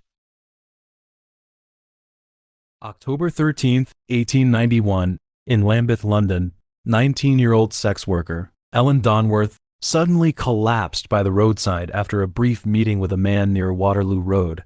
When the officers arrived, Ellen was in terrible pain, her body convulsing beyond control and her face twisted into a stiff, scary smile. While being taken to St. Thomas Hospital, Ellen said her last words. A man with a black beard and a top hat had given her a bottle of drink with a white powder in it. Then, Ellen died on the way to the hospital. But what she said made the officers suspicious. They did an autopsy and confirmed that she had died from strychnine poisoning. Strychnine, a strong poison that comes from plants. It causes violent muscle spasms, and the victim stays fully conscious through it all. It starts with the face twisting, then spreads to the whole body, and finally the breathing muscles stop working, causing death by suffocation. Later, Ellen's death did not get much attention. Even though the officers confirmed she had been murdered and had a description of the killer in Victorian London, the poisoning of a sex worker did not get the same level of investigation as a victim from the upper classes. Even with solid evidence, their deaths were seen as just part of life. Alcoholism, disease, violence, and suicide were all viewed as things they had brought on themselves.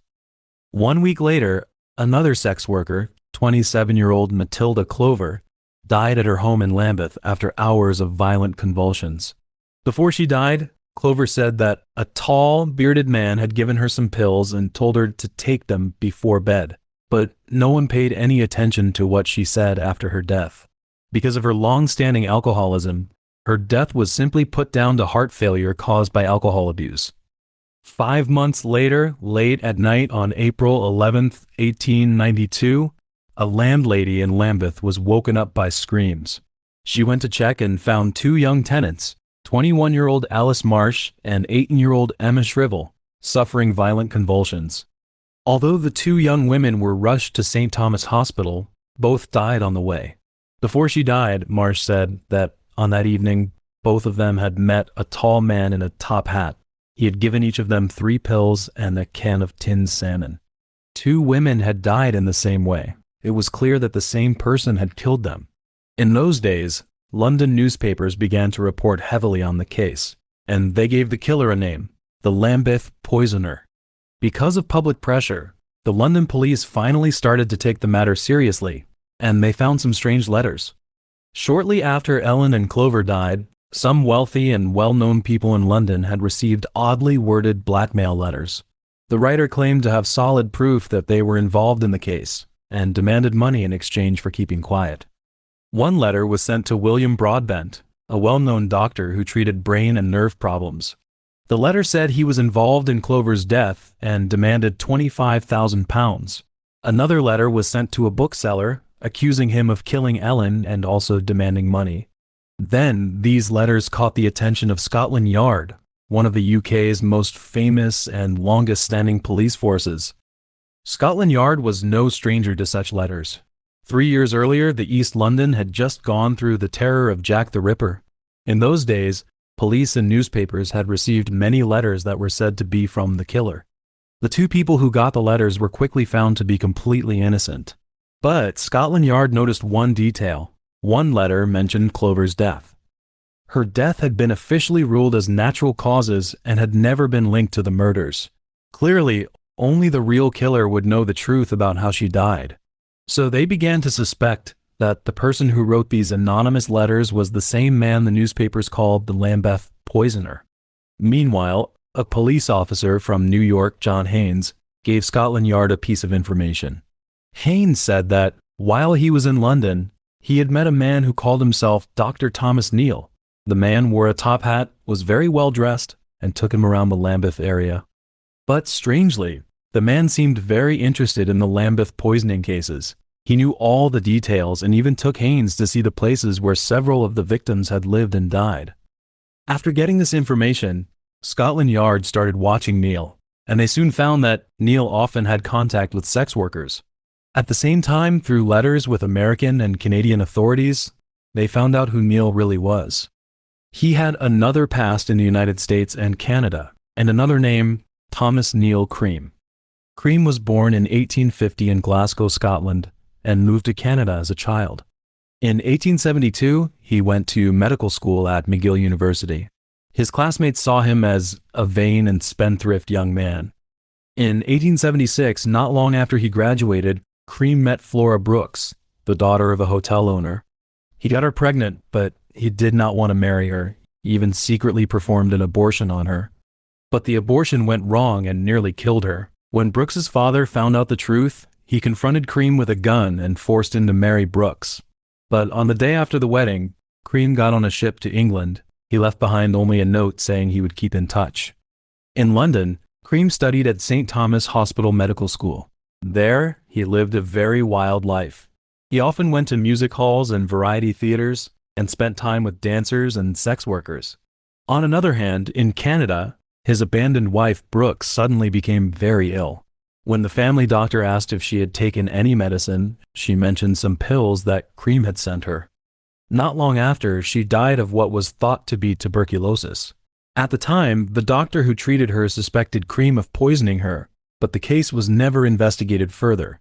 Meanwhile, Cream got his medical qualification in Edinburgh. He went back to Canada and opened a medical practice in Ontario. In 1879, a pregnant woman named Catherine Gardner was found dead behind his office. Cream insisted that she had killed herself, and the jury ruled that she had died from chloroform given by someone unknown.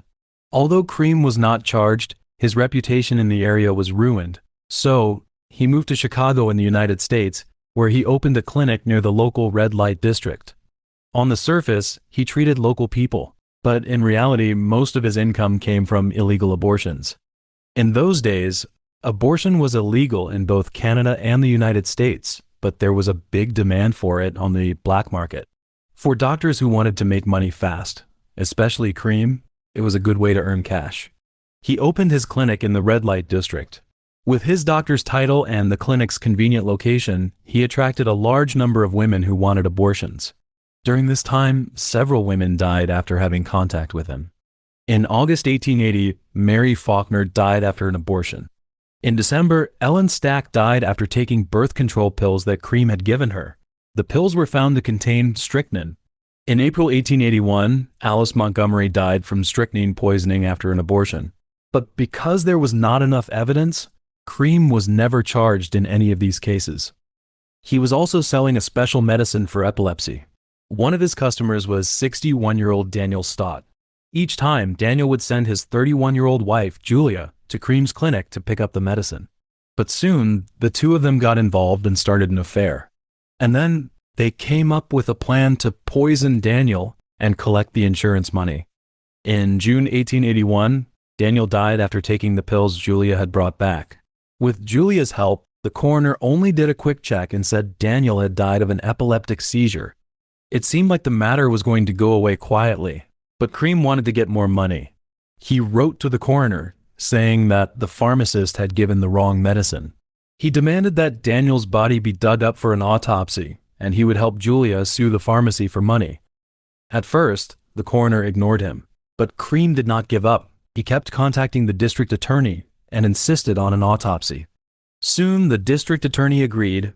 They re-examined Daniel's body and found strychnine in his stomach. The coroner made the medicine again using Cream's original formula and gave it to a dog, and found that the dose of strychnine was enough to kill the dog within minutes.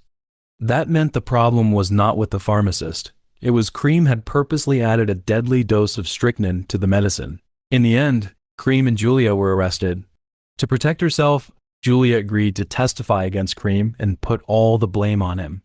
In November 1881, Cream was sentenced to life in prison and sent to Joliet State Prison in Illinois.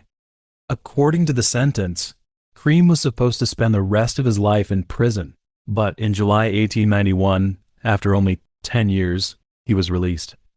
The main explanation for how he got out of a life sentence involves corruption and money. Cream's father died in 1887 and left him a large amount of money, and his brother used that money to bribe politicians and prison officials in Illinois. They agreed to reduce his sentence and let him out on parole. Once he was free, Cream traveled to England, arriving in Liverpool on October 1, 1891, 3 years after the Jack the Ripper murders. Then, in the Lambeth area, he called himself Dr. Thomas Neal and started his killing spree. His way of killing followed a clear pattern. He would go to the red light district, find sex workers as a client, and then give them pills or drinks with strychnine in them. And his choice of this area was not an accident. In those days, Lambeth was one of the poorest parts of London. There was a lot of petty crime and prostitution. The sex workers there were at the very bottom of society. When they missing or died, it often did not get any attention from the public or the police. June 3, 1892, Cream was arrested for the murder of Clover. 10 days later, he was formally charged with the murders of Clover, Ellen, Marsh, and Shrivel, as well as the attempted murder of Louise Harris and several counts of blackmail. Harris was the only woman in the case who had met Cream and survived. She became a key witness for the prosecution. Harris was a sex worker. Cream had approached her in Piccadilly, introduced himself as Dr. Neal, and invited her to dinner and a play. When they parted, he gave her 2 pills and said they would treat the spots on her forehead. For some reasons, Harris became suspicious of this man who was being too nice. She pretended to swallow the pills, and after Cream left, she threw them into the Thames. October 17, 1892, Cream stood trial at the Old Bailey, London's Central Criminal Court. The trial lasted 5 days. The prosecution called Harris, who told the court how she had escaped being poisoned by Cream, and the police records from Canada and the United States also showed his past crimes and his pattern of murder. In the end, the jury took only 10 minutes to find Cream guilty on all charges. He was sentenced to death by hanging. When giving the sentence, the judge said that Cream's cold-blooded acts could only be paid for with his death. On the morning of November 15th, Cream was hanged at Newgate Prison. Before the execution, he stayed quiet and calm. Later, the executioner, James Billington, claimed that just as the rope was put around his neck and the trapdoor was about to open, Cream said a few words, "I am Jack the..." But the sentence was never finished, the rope tightened, and his neck broke. This statement became one of the most famous unsolved mysteries in criminal history, and it has been debated for over 100 years. Some people thought Cream was confessing to being Jack the Ripper, but this idea carries almost no weight. Prison records show that while Jack the Ripper was carrying out his murders, Cream was serving his sentence in a prison over 8,000 kilometers away. Furthermore, Cream's method of killing was completely different from Jack the Ripper's. More importantly, apart from Billington's own story, none of the other officers or prison officials who were there said anything about Cream saying any last words. It is much more likely that Billington made the whole thing up, or at least stretched the truth. His goal was probably to make himself famous, so that whenever people talked about Cream or Jack the Ripper, they would remember him as the executioner who hanged Jack the Ripper. On November 22, 1985, a truck driver was driving down a rural road in Malabar, Florida, when he noticed a young woman crawling by the roadside. He stopped the car and walked toward her to ask if she needed help. As he got closer, he saw her condition clearly. She was completely naked. Her wrists and ankles were bound by handcuffs, and her body was covered with wounds. Before he could say anything, the woman saw him and begged not to be taken back to that house. Realizing something was terribly wrong, the driver asked the woman where the house was, then immediately took her to his home and called the police. After arriving at the hospital, the woman was identified as 19-year-old Laura Murphy. According to the doctor, Laura had strangulation marks on her neck, but what was killing her was the blood loss. She had lost nearly half of her blood in a short period of time. Once she was safe, Laura told the police what had happened. A day earlier, she had been hitchhiking by the roadside. Then, a man stopped his car and warmly offered to drive her to nearby Melbourne, but before that, he needed to go home to pick up a work notebook. After arriving at the house, the man first invited her inside. However, when she refused, he wrapped a rope around her neck and strangled her until she lost consciousness. Later, when she woke up, Laura found herself naked, tied to a kitchen counter, unable to move her hands or feet, and the man was standing nearby. He had already set up a camera and lights. Over the next 22 hours, he repeatedly raped her, used a medical syringe and tube to draw blood from her arms, and even poured her blood into a large cup, drank it, and told her that he was a vampire. The next morning, after the third sexual assault and blood draw, the man handcuffed her in the bathroom, saying he needed to go out, would return later to continue, and warned that if she tried to escape, his brother would find her and kill her. Then, once he had left the house, Laura used all her strength to push open the bathroom window screen and climbed out. Due to excessive blood loss, she was unable to walk and could only rely on her will to survive, crawling all the way to the roadside. After learning the details of the case, the police obtained a search warrant for the house based on the address, Laura said. At 2:30 a.m. on November 23rd, the police arrested the man Laura had described during the search. He was 39-year-old John Brennan Crutchley, a computer engineer at Harris Corporation, a defense and information technology contractor. During the subsequent search of the house, the police found items that led them to reassess the nature of the case. Photographs taken during the initial search showed a stack of credit cards several inches thick, mostly belonging to women, multiple women's necklaces and several locks of hair, and the camera and lights Laura had described. But parts of the videotapes had been intentionally erased. Laura later confirmed that the erased footage was the recording of her rape and the blood being drawn.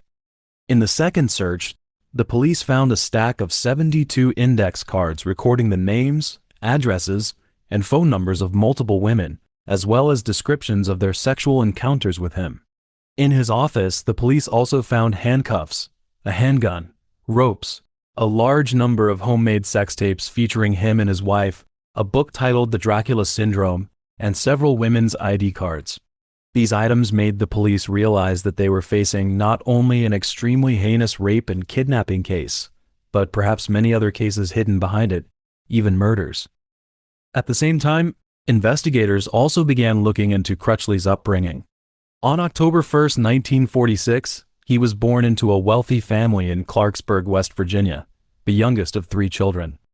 According to his own account, his sister, Donna, had died during an emergency surgery a year before his birth. Their mother was crushed by the loss of his sister and let down that he was not a girl. Then for the first 6 years of his life, she dressed him in girls' clothing. In addition to being forced to wear dresses, his parents beat him with a belt until he blacked out and burned his fingers with a curling iron. According to his words, Crutchley was a child stripped of his identity, raised in violence and shame, and he never got any help. Then, the police contacted the Behavioral Science Unit of the FBI, and criminal profiler Robert Ressler was brought in to assist. After analyzing the case materials and speaking with Crutchley personally, Robert reached a conclusion. The police had most likely caught a serial killer. He believed that Crutchley was an organized serial killer. His imprisonment of Laura, the videotaping and the drawing of blood and drinking it, these acts went beyond sexual violence. What made Robert even more certain was Crutchley's pattern of moving from state to state.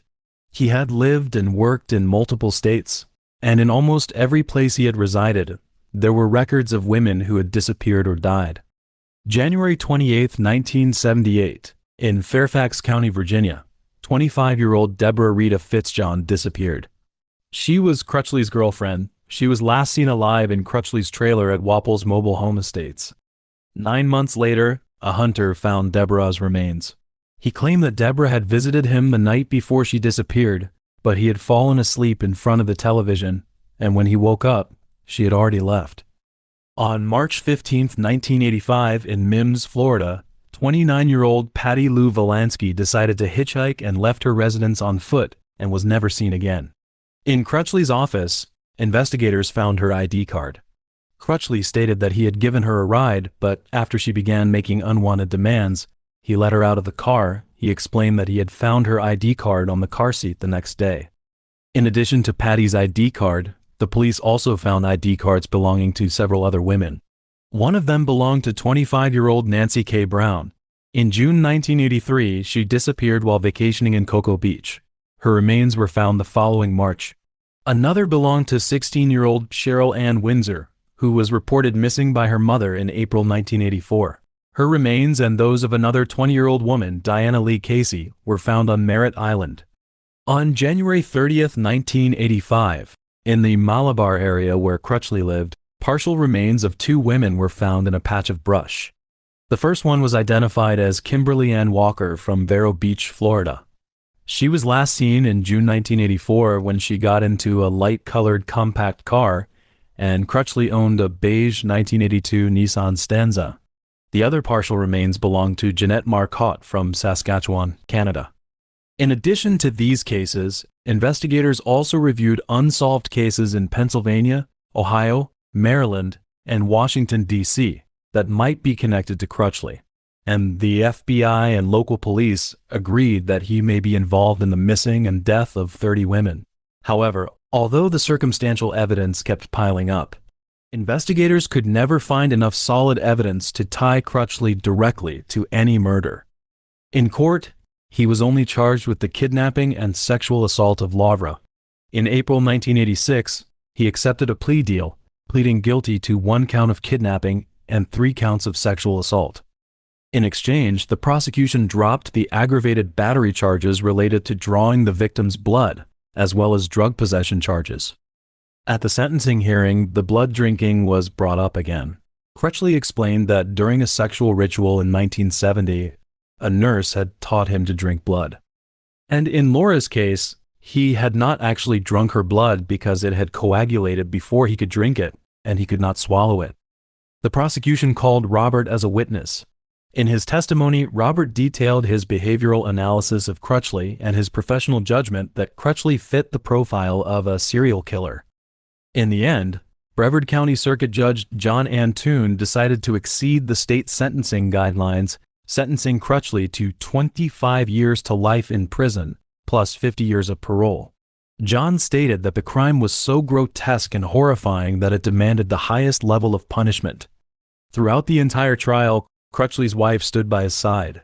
She did not testify in court, but when interviewed by the media, she defended her husband's actions of kidnapping and torturing Laura. She described her husband's actions as a gentle rape with no visible brutality, claiming her husband was just a man with some quirks. During the Thanksgiving holiday, she had taken their child to visit relatives out of town, while her husband stayed home and tortured the young hitchhiker for 22 hours. Later, Crutchley was sent to the Union Correctional Institution in Rayford, Florida. On August 8, 1996, after serving 11 years, he was released for good behavior and transferred to the Orlando Probation and Restitution Center. However, his freedom lasted less than 24 hours. The next day, he was arrested again after testing positive for marijuana.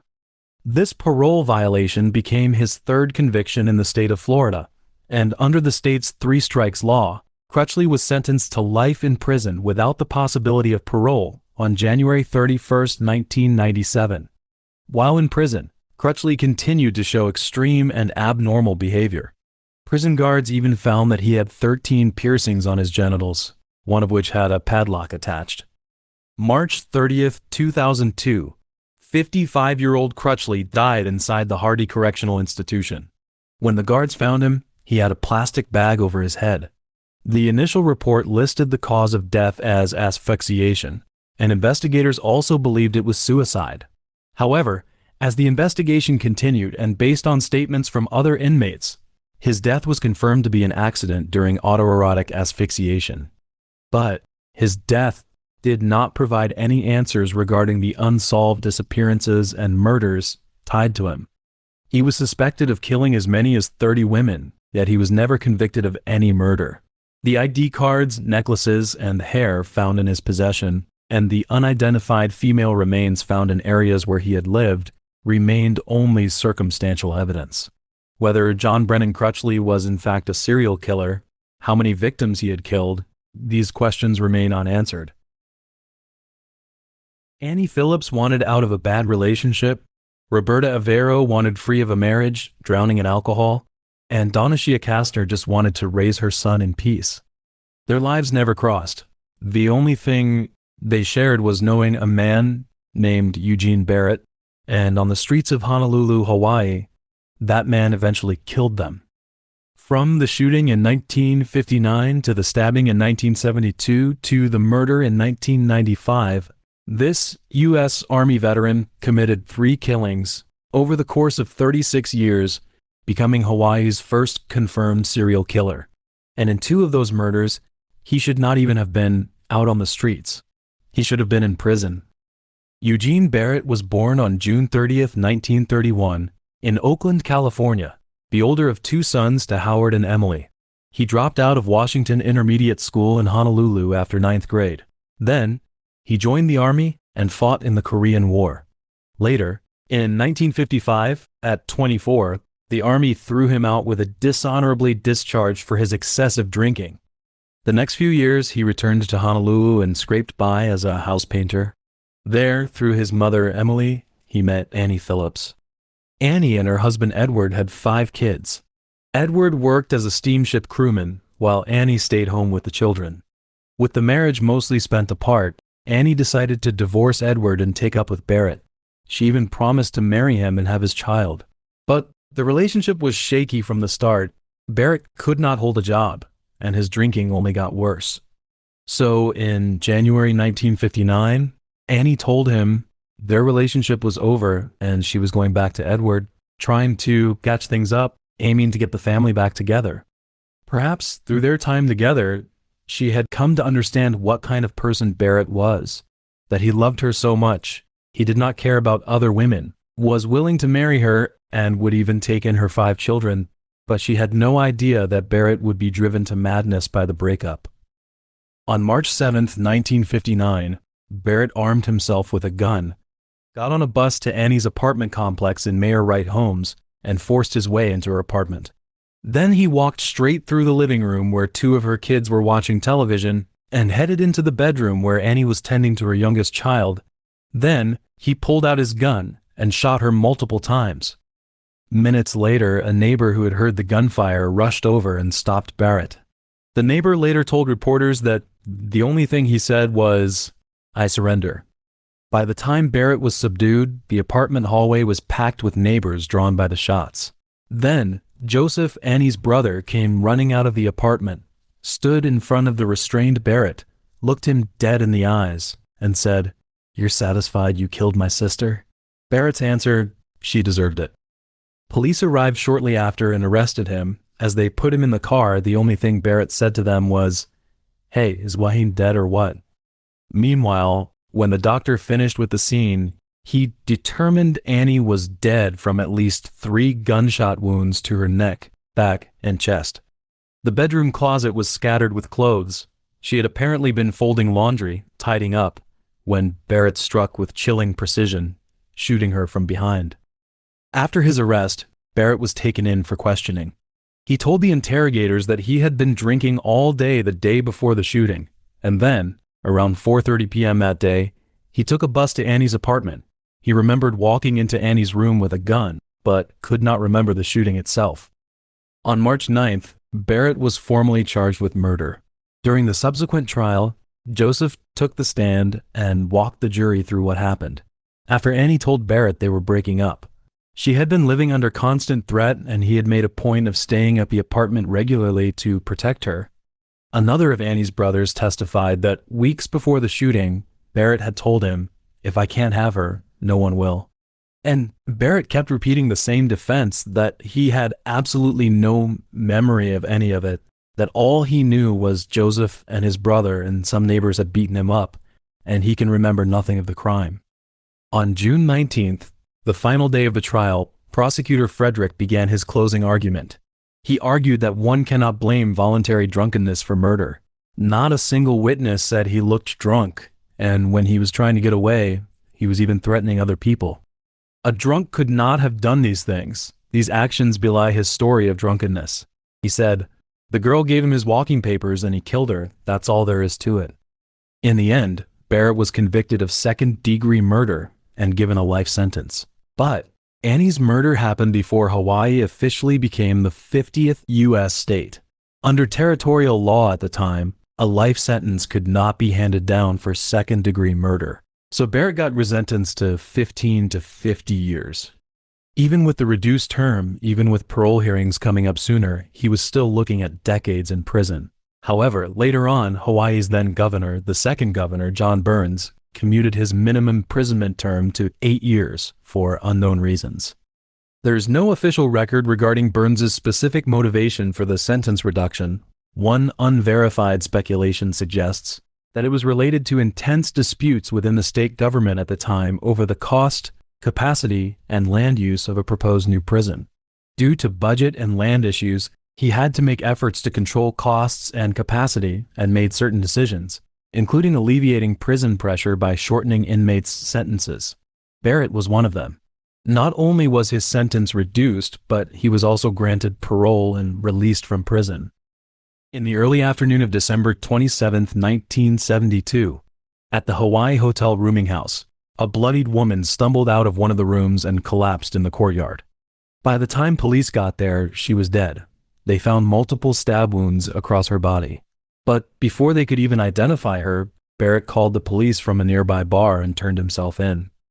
Later, the victim was identified as Roberta Avero, his ex-wife. They had been married less than 2 years. After getting out of prison, Barrett had met Roberta. They married and had a child, Robert. But the marriage was tense from day one. Barrett drank himself into oblivion every day, ignoring her and the baby. So that November, Roberta filed for a divorce. However, barely a month later, Barrett tracked her down at the Hawaii Hotel, grabbed a kitchen knife, and stabbed her repeatedly until she was dead.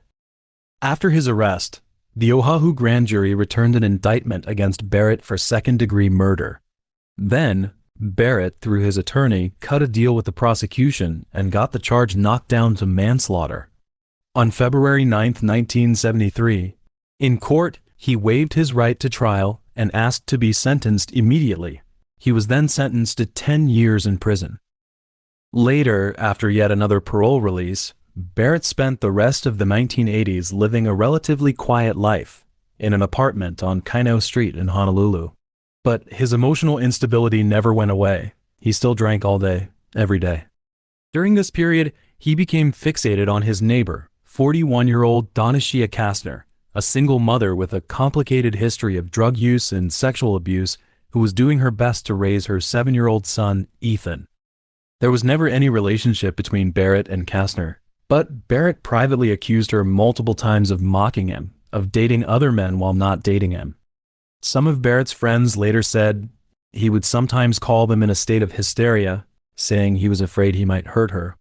After another episode of this paranoid behavior, Barrett voluntarily asked to be admitted for psychiatric treatment at the Queens Medical Center, where he stayed until August 1995.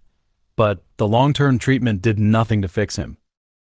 In the days after his release, He spent most of his time drinking beer with his brother and a friend. However, on the 11th, while he was at a local store buying medicine, he saw Kastner. He had assumed she had moved out of the neighborhood entirely, but she had merely moved into an apartment across the street, which infuriated him.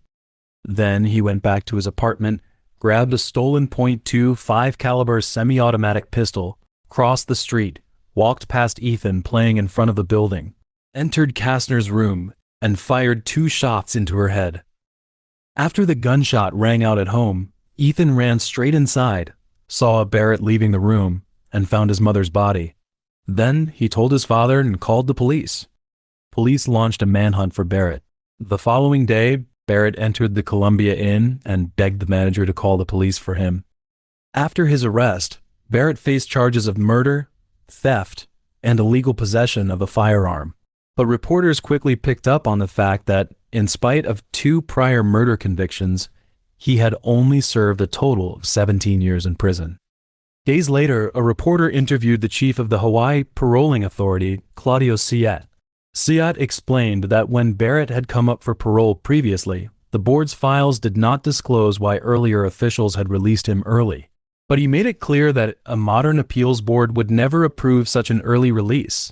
He said, "In today's climate, this simply does not happen." On August 15th, Barrett pleaded not guilty to second-degree murder and illegal possession of a firearm. The court initially set bail at $120,000. Then, Deputy Prosecutor Randy was able to successfully argue that his bail be revoked because he was a threat to the community. "He has killed 3 people already," he told the court. At the subsequent preliminary hearing, Kastner's 7-year-old son Ethan took the stand, making him one of the youngest witnesses in Hawaii's history. Ethan testified that after hearing the gunshots, he saw Barrett leaving the room, then found his mother's body. Neighbor Enrique corroborated this, telling the court he had heard 2 or 3 shots followed by the sound of a boy crying.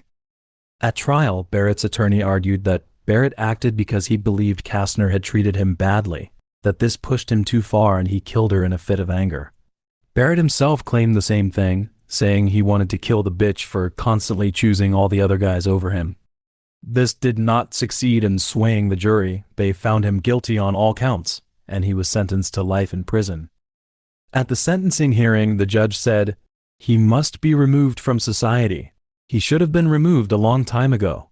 If the law did not conform with his belief structure, then he would choose to violate it. The only deterrent is to remove the defendant from society." The deputy prosecutor added, "It will operate as a de facto life without parole sentence, and he will never get out. It's taken us 3 deaths to get him where we want him." Barrett's 3 victims all had emotional relationships with him, or at least relationships he believed existed, following the pattern of an intimate partner killing.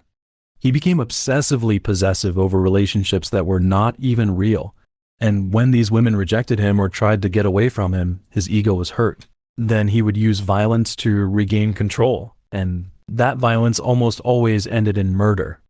Alcohol ran through all 3 crimes. In the first case, he used intoxication as his defense. The second marriage collapsed under his drinking. In the third, he had just gotten out of the hospital and was drinking again, and the alcohol brought back all his angry feelings and made him lose control. But that was never the real reason. He was aggressive and controlling even without alcohol. Drinking just let out the violence that was already inside him. On November 8, 2003, Barrett died at 72 from an undisclosed illness. 3 murders, 3 convictions. His crimes stretched across 36 years. His mother, Emily, defended him from the time of the first murder, but in the end, she could only watch her eldest son become a notorious serial killer.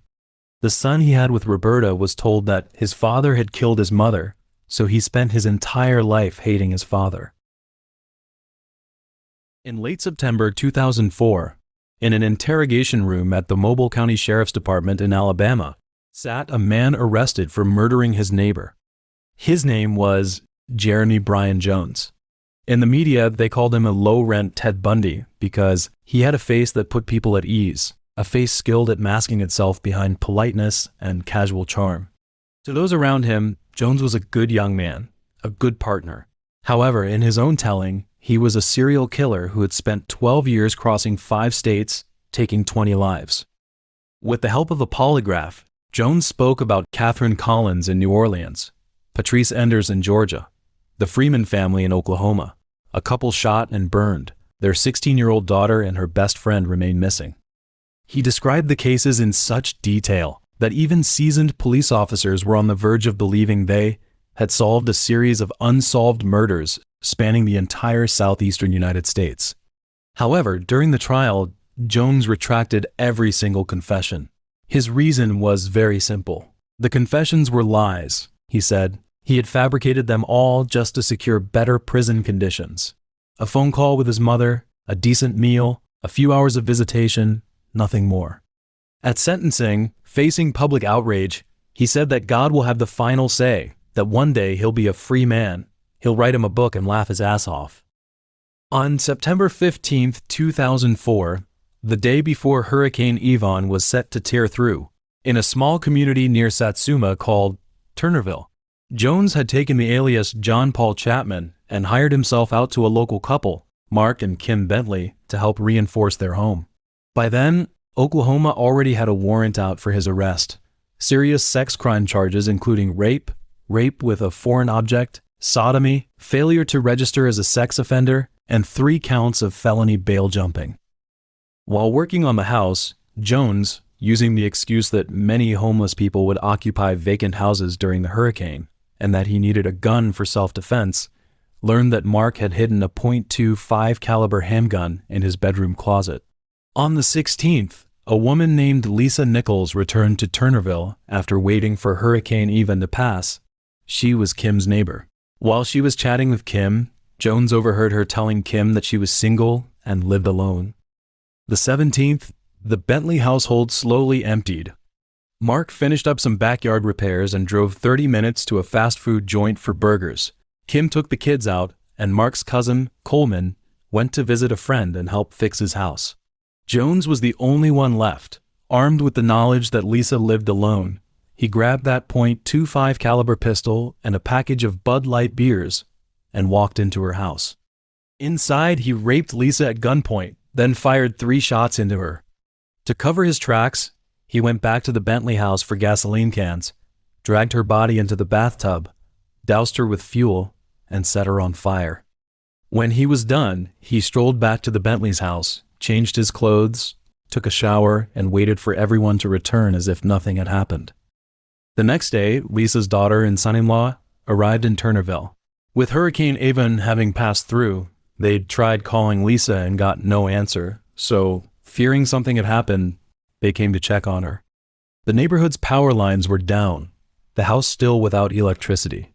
So Lisa's son-in-law took a flashlight and searched the house, and then finding her charred remains in the bathtub. After found the scene, Lisa's daughter ran to the Bentley house to tell them to call the police. Officers sealed off the crime scene and, following standard procedure, began questioning those present, Mark, Jones, and others. Jones refused outright, but at that stage the questioning was voluntary and under the Fifth Amendment, so he didn't owe anyone a reason for his silence. Early on the morning of September 19th, Jones slipped out of Turnerville without a word, and meanwhile, investigators found 3.25 caliber bullets lodged in the walls at the crime scene. During questioning, Mark mentioned he had a .25 pistol at home and turned it over to police. Examination showed it had been fired recently, and ballistics matched it to the murder weapon. Because they possessed the murder weapon, Mark, Kim, Coleman were brought into interrogation. There, Coleman recalled that the pistol might have been taken by Chapman. He knew where it was kept. At the same time, investigators still at the crime scene found an empty can of Bud Light with fingerprints on it. They ran the prints against those taken when Jones had been detained under the Chapman alias, and perfect match. In the early hours of September 21st, Jones was arrested, and the manhunt gradually peeled back his real identity. At first, the Mobile County Sheriff's Office found that their suspect Chapman's birth date and social security number matched a prisoner currently serving time in Missouri. Then the real Chapman, questioned by authorities, stated that his mother had sold his identity and social security card to a fugitive named Jeremy Bryan Jones. In order to confirm further, they obtained fingerprint samples from Jones's earlier arrest in Miami, Oklahoma, ran the comparison, and finally established that their suspect Chapman was Jones. Jones stonewalled and deflected every question from investigators. "I'm not saying I wasn't over at her house," he said. "I'm saying I did not kill her." But forensic testing had already confirmed the murder weapon was the Bentley's pistol, and the fingerprints on that empty beer can were his. Cornered by the evidence, Jones shifted his story, admitted responsibility for Lisa's death, and pinned it all on methamphetamine. He claimed that day he and Lisa had smoked meth together and had sex, but then Lisa suddenly complained of chest pain, then stomach pain, and shortly after, she died in the bathroom. Upon discovering her body in a drug-addled state, he fired 3 shots into her head and burned the corpse. But this version collapsed almost immediately because his next confession kept changing. The second time, he admitted breaking into Lisa's house armed with the intent to rape, but when he couldn't perform, he flew into a rage, covered her head with a towel, and shot her. By the third version, it was all just an accident. During this period, Jones made several phone calls from county jail to his mother, friends, acquaintances, and his live-in partner, Vicky Freeman. Once investigators located these people, they were questioned for more information about Jones. It turned out Jones' criminal behavior was closely linked to his severe methamphetamine addiction. He was a serial killer twisted by lies and drugs, who had exhibited antisocial and aggressive tendencies since childhood. Jones was born on April 12, 1973, in Miami, Oklahoma. By 16, he had picked up not just alcohol but a drug habit. Neighbors described him with vacant eyes, paranoid and agitated, clearly riding out a meth high. Jones himself embraced the thug mentality. He called himself a junkie and a drunk who did terrible things under the influence. In January 1990, he was arrested for assaulting a boy and the boy's mother. Police charged him with 2 counts of assault, but both were dropped after the victims reconciled with Jones. On November 5, 1995, he was charged with rape in Oklahoma and skipped bail after posting bond. Then on January 10th, he was arrested again for rape and illegal methamphetamine possession. A day later, a woman reported to police that Jones had sexually assaulted her at gunpoint. Jones first served 2 years on the drug possession charge, and after his 1997 release, he was detained on the rape charges. On his attorney's advice, Jones agreed to plead guilty, but because the female victim feared testifying, his 3 rape charges were reduced to sexual battery. In the end, he received only 5 years probation for assault and sexual battery. During probation, he was required to attend court-ordered sex offender counseling, but he performed terribly, ignored court orders, and twice refused to provide DNA samples. In 2000, due to severe probation violations plus 2 new rape allegations, the court revoked Jones's probation and issued an arrest warrant. So he began his life on the run. Later in Joplin, Missouri, he met Chapman's mother at a bar. Using his charm and smooth talk, he won her over and convinced her to sell her son's identity and social security card for $50. From then on, Jones operated under the Chapman alias, and this carefully calculated strategy worked successfully for a long time. In December 2000, Jones relocated to Tuscaloosa, Alabama, where he scraped by mainly on odd jobs, evading capture while adjusting to life under the Chapman alias, essentially marking this period as the calm before his return to violence.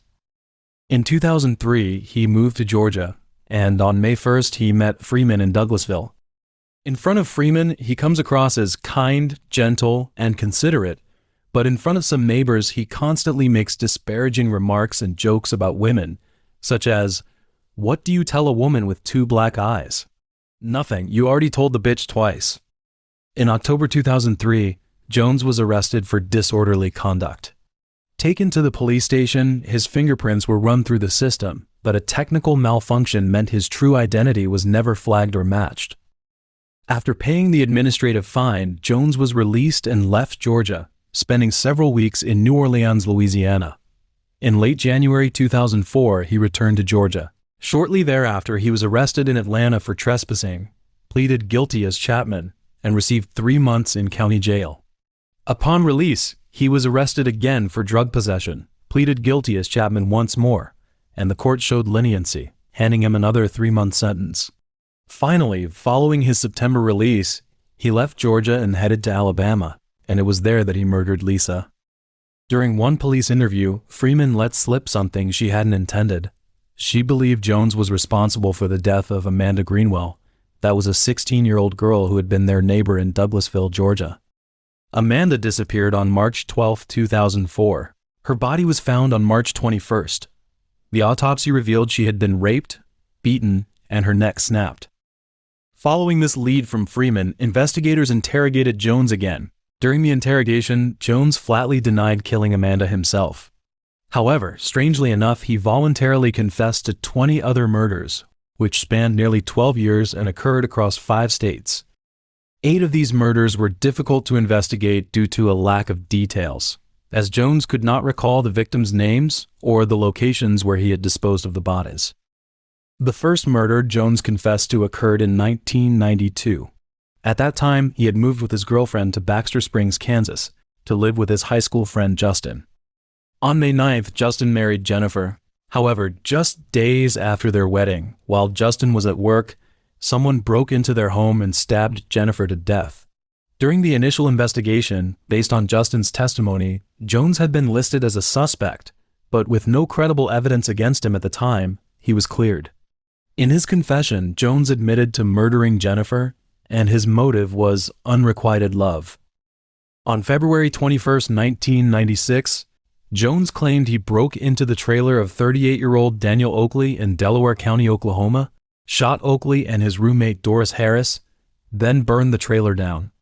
After Jones's confession, the Miami Police Department reopened the investigation to verify his involvement, comparing his prints to fingerprints found inside Oakley's vehicle, but no match. In early September 1999, Jones said he wanted to buy drugs and met 19-year-old Justin Hutchings in Pitcher. On September 11th, he and Hutchings drank and used drugs at a local bar. Hours later, Hutchings died of an overdose in the street, and Jones claimed he had intentionally injected Hutchings with a lethal dose of methamphetamine laced with some unidentified chemical. On December 29, 1999, Jones claimed he committed a quadruple murder in Welch. The victims were 40-year-old Danny Freeman, his wife Kathy, their 16-year-old daughter Ashley, and her friend Loria.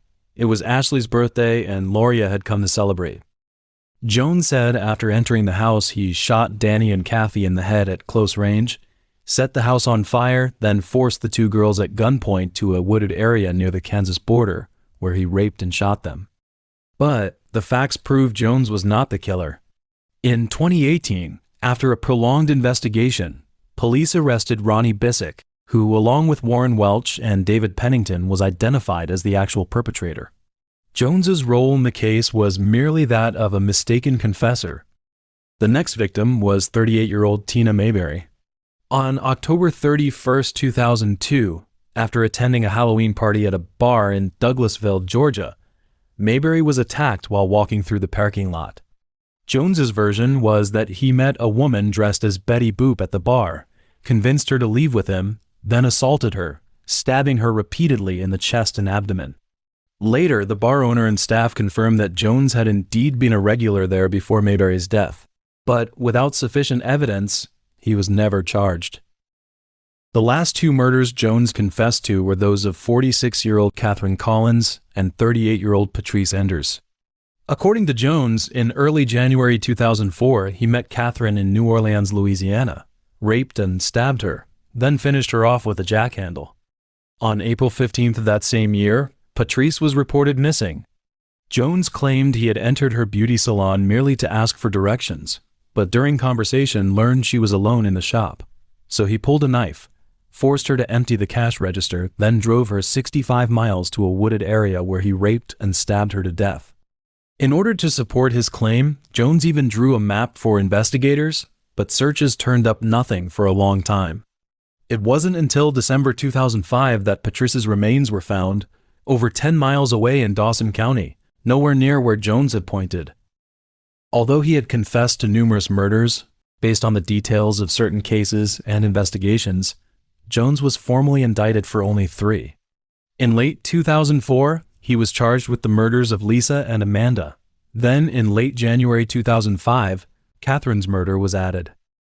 Jones's trial was originally scheduled for August 15, 2005, but his attorney requested a psychiatric evaluation first, causing a delay.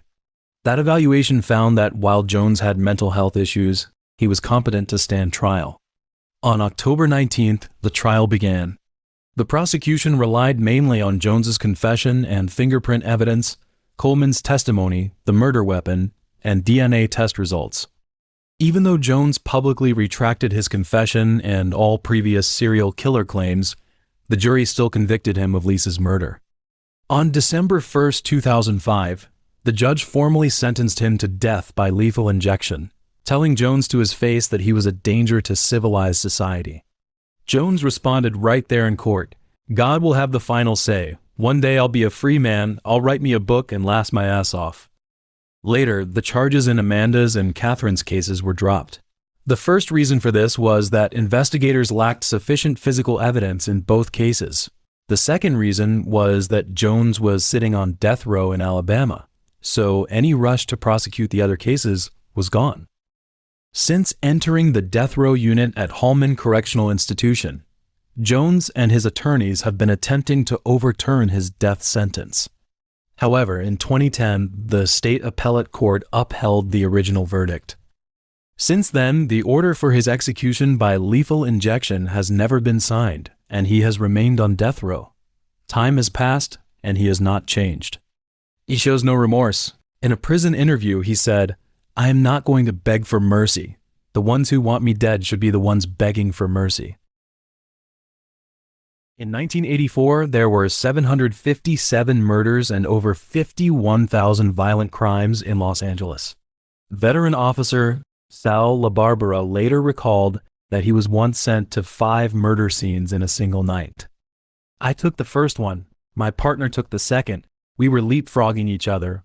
We would process the crime scene and complete our reports in time to go to the next crime scene and do it all over again." The cause of this situation was a drug called crack cocaine. Unlike powdered cocaine, which was mainly popular among the wealthy in the 1970s, crack was extremely cheap and highly addictive. In the early 1980s, crack appeared in South Los Angeles. What followed was one of the most destructive social crises in American history, the crack epidemic. In those days, gangs carved up the streets, and the number of violent crimes exploded. Many poor young female addicts began trading sex for drugs. Some of them ended up dead, becoming corpses. On May 29, 1987, the Los Angeles Police Department got a call that a woman's body had been found in an abandoned house in the Watts neighborhood. The victim was Carolyn Barney, a 29-year-old black woman who had been raped and sodomized before being strangled to death. After the crime scene was secured, the officers noticed something strange. A black man was pacing back and forth outside the tape, watching their actions. From a professional standpoint, the man was either the killer returning to the scene or a witness hesitating to come forward out of fear or guilt. But to avoid jumping to conclusions, the officers did not move in. Shortly after, a witness provided crucial information, telling the officers that shortly before Barney's body was found, he had seen her talking with that man behind a station wagon just hours before she was killed. Given the man's suspicious behavior and the fact that he had been lingering nearby, the officers decided to bring him in for questioning. After confirming his identity, they learned his name was Louis Crane, 30 years old, a construction worker who had just lost his job, and he lived only a few steps away from the house where Barney's body was found. The officers assigned to the case later recalled that Crane first appeared to be a mild-mannered individual. He did not appear to be the type of person that would commit such violent crimes. But this impression was quickly shattered. As the questioning went on, Crane admitted that he had argued with Barney. He took her to that house and pressed his forearm against her neck. He thought she was just sleeping. Then, under more questioning by officers, Crane admitted that when he left the abandoned house, he knew she was dead. However, at this moment, Crane suddenly stopped speaking and asked everyone in the room to pray with him. After the prayer ended, he continued speaking and confessed to 2 more murders. 24-year-old Loretta Perry. Her body was found on January 25, 1987. Initially, the police believed she had died of a drug overdose. In South Los Angeles at that time, the death of a poor woman was usually explained as a drug overdose. It was not until Crane described in detail how he had strangled her that her body was exhumed and confirmed how she really died. Then there was Vivian Collins, who was found dead on March 18, 1987. She had also been raped and strangled. When Crane spoke about her case, he said the killer was his brother, Roger, not him. They had paid Collins for sex, and Roger had strangled her while having sex with her. But this story was proven false after police investigation, as multiple relatives, including Crane's mother, provided Roger with an alibi for the day of the crime. Around the same time, officers went back and looked at earlier unsolved cases. That was when they noticed that on November 18, 1984, 30-year-old Sheila Burton had been stabbed and strangled. Her body was found near his parents' home. And 24-year-old Gail Ficklin, whose body was found on August 15, 1985, in the alley behind Crane's parents' home, she had also been raped and strangled. Because the crimes were similar in pattern, Crane was also charged with these two murders. 5 victims, all strangled to death, 4 of them raped, and all victims were found within walking distance of Crane's residence. In 1989, Crane's trial began. It was his second trial, and he was charged with 5 murders. The prosecution was firm. Their goal was a death sentence. They stated that Crane's confessions completely matched the forensic evidence. The most important piece of physical evidence was a shirt stained with blood, and that blood matched the type of one of the victims. Crane's mother also took the stand, not to defend him, she came to speak against him. She first confirmed the prosecution's evidence, saying that after one of the murders, she saw Crane come home wearing that blood-stained shirt. And then, from the witness box, she told the court the story of her son's life. On January 6, 1957, Crane was born in Los Angeles. He was the third of 4 children. Their family was an ordinary working-class family in the Watts neighborhood. From an early age, the boy showed signs of intellectual disability. He fell far behind in school, and at that time, it was clear he could not keep up with any normal classroom progress. So after Crane finished the 4th grade, he dropped out of school and ran away from home and ended up on the streets. In those days, a black boy who had not even finished elementary school had almost no one to turn to on the streets of Los Angeles. He could only hang around on the streets or pick up odd jobs. Over the next dozen or so years, the only work Crane could find was some odd jobs at construction sites. But even this kind of work was unstable.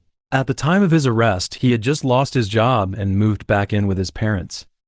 Up to this point, in his mother's account, Crane did not seem to have violent tendencies, but then she revealed something else. In court, she said that he had an unusual and aggressive anger about certain types of girls, especially female prostitutes that use crack. The prosecution then added that an angry man with a violent streak, and he knew things only the killer could know. In response, Crane took back all of his confessions and accused his family of perjury. He told the judge, "Yes, I did lie to them.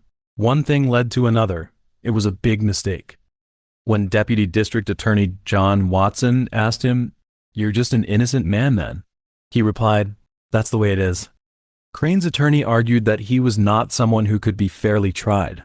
They described him as a functionally illiterate man with an IQ of 69 and a 4th grade education, and pointed out that under the pressure of prolonged interrogation, he was highly suggestible. The details he repeated may have been fed to him by the police, not his own memory. They also questioned whether the shirt really belonged to Crane and asked the court for a psychiatric evaluation, but the court denied the request, ruling that he was fit to stand trial. In the end, the verdict on Crane came down. For the murder of Sheila Burton, the first victim found, he was found not guilty due to lack of evidence. But on the other 4 counts, Carolyn Barney, Loretta Perry, Vivian Collins, Gail Ficklin, first-degree murder, guilty on all counts. In June 1989, Crane was formally sentenced to death. He was to be sent to the gas chamber at San Quentin State Prison. But the execution day never came for Crane, media, and the victims' families. Because While on death row, he was diagnosed with AIDS. His health began to decline fast. Then, on November 3rd, 1989, he died in the bed, less than 5 months after he was sentenced to death. Crane was responsible for only 4 murders, but those 4 murders were special because the victims were not strangers. They were his neighbors, living in his community. In the late summer of 1977, in Reno, Nevada, a local ambulance service had just hired a dispatch assistant named Charles William Davis Jr. from Maryland. His resume read, Volunteer Assistant Chief of Staff, Laboratory Technician, Electrician, and Security Guard. But nobody knew that before that, from 1974 to early 1977, he had already approached and murdered at least 4 women, all under the guise of offering help.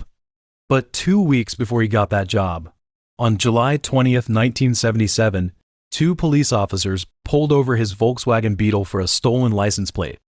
David Horan and Gary Hartman, on routine patrol, had noticed something off about the plate, so they did what they always did and stopped the car. The owner, Davis, admitted the plate was stolen but refused to say why. After Davis allowed them to inspect the interior of his car, Hartman found a CB radio under the seat.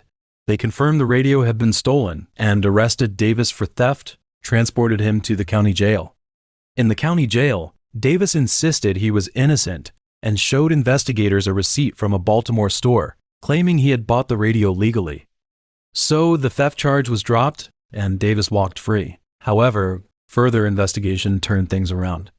The radio was actually purchased with a stolen credit card, and the cardholder was Carol Willingham, who had been sexually assaulted and robbed in Baltimore months earlier. Police immediately arranged for Willingham to see if Davis was her attacker. Then the moment she saw his photo, she recognized him as the man who had assaulted her. Shortly afterwards, authorities issued an arrest warrant, but by the time police got to Davis's house, he had already left Baltimore and vanished without a trace. On August 31st, an informant told police about Davis's whereabouts. He and his fiancée had fled to Reno, where he was working as a dispatch assistant at a local ambulance service. The next day, September 1st, with the help of Reno police, Davis was arrested. 3 days later, he was extradited back to Baltimore. But during the return trip, at a brief stop in Jessup, Davis suddenly told the officers escorting him that he wanted to confess something about the death of 23-year-old Peggy Pumpian.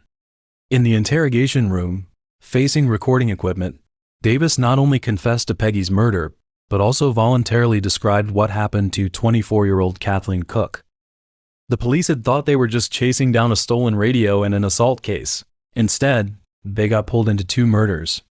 On New Year's Eve 1975, Davis was at a nightclub looking for a female social worker. Months earlier, he had lost a custody battle and been stripped of his son's guardianship. Davis had decided the social worker was the reason he lost it, so he wanted revenge.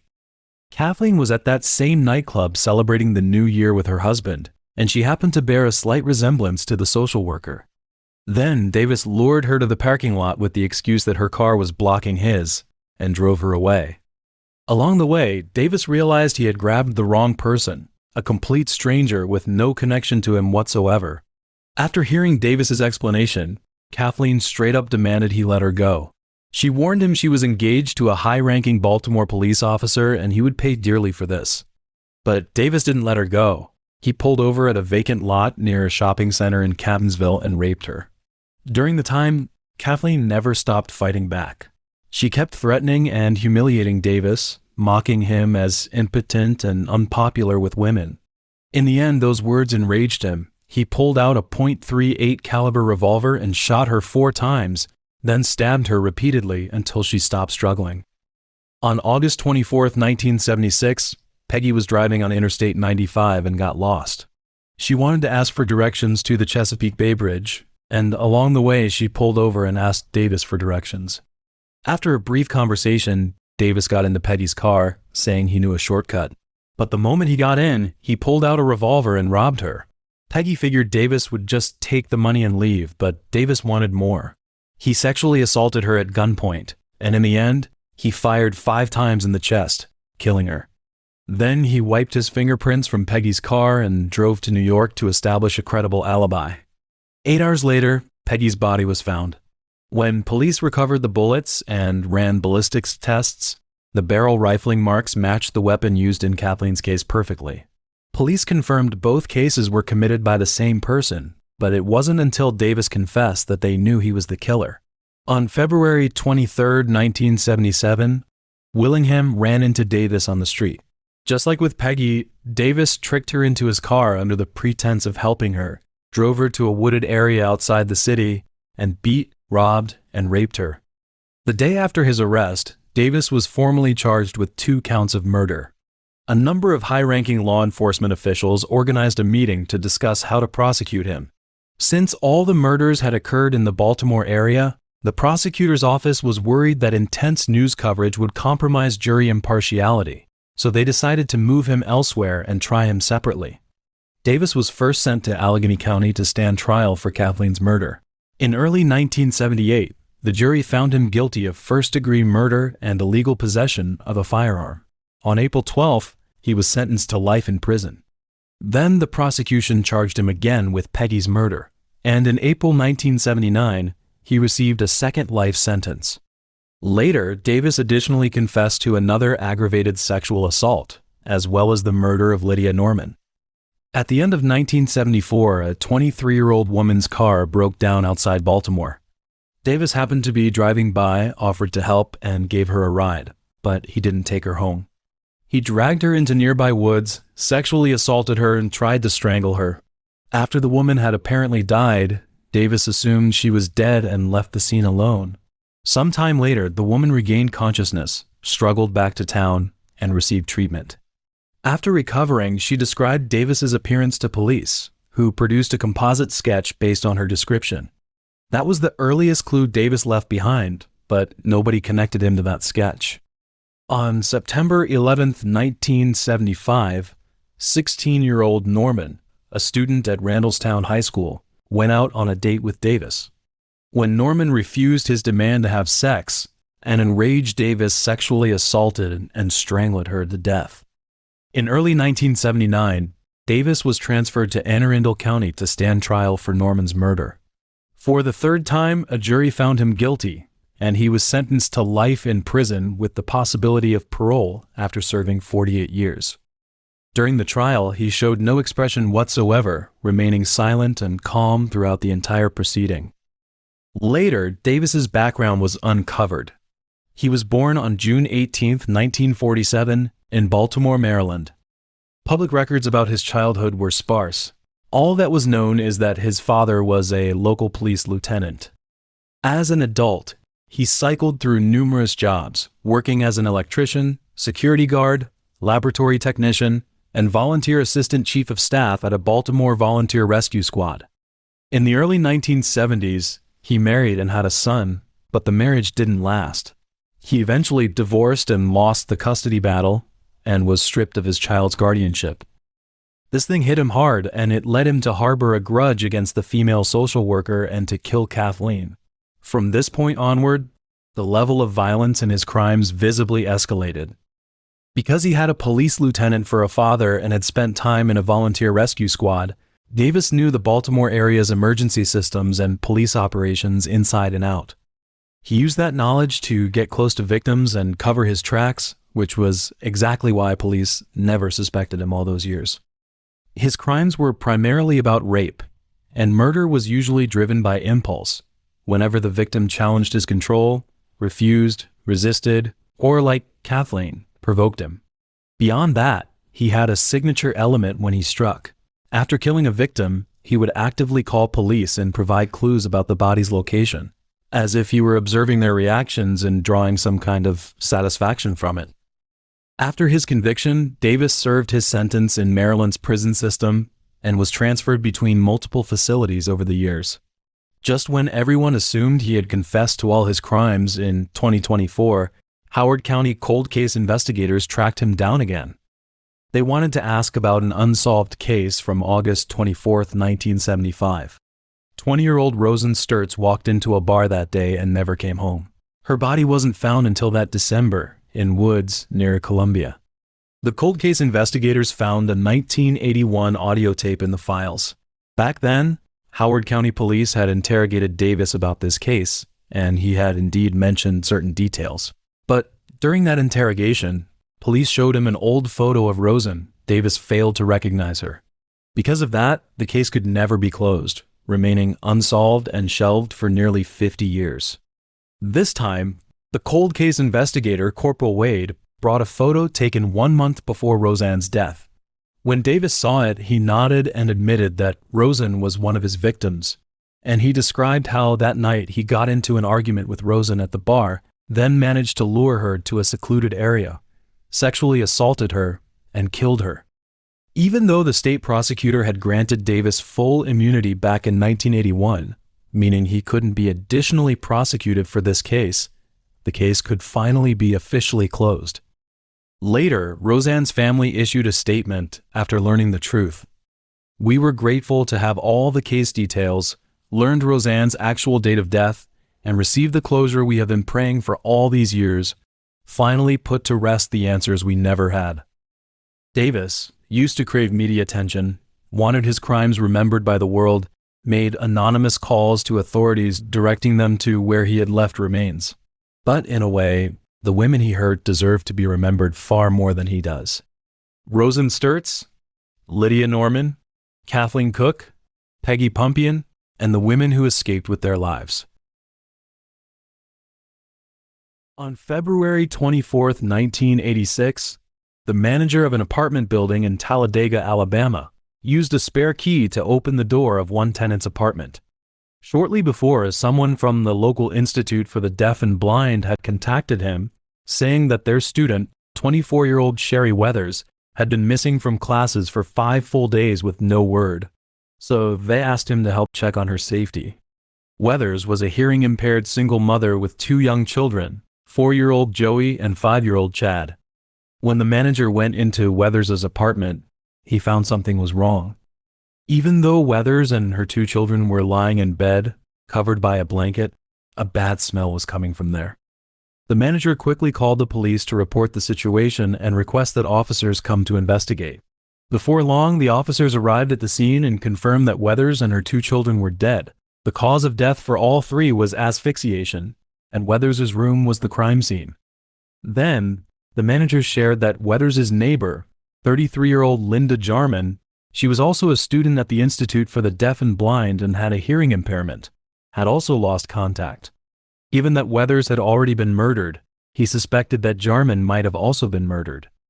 Minutes later, the manager led the officers to open Jarman's apartment door. No one was in the living room, and her television was still on. Jarman's naked body was found on her bed, and her car had disappeared.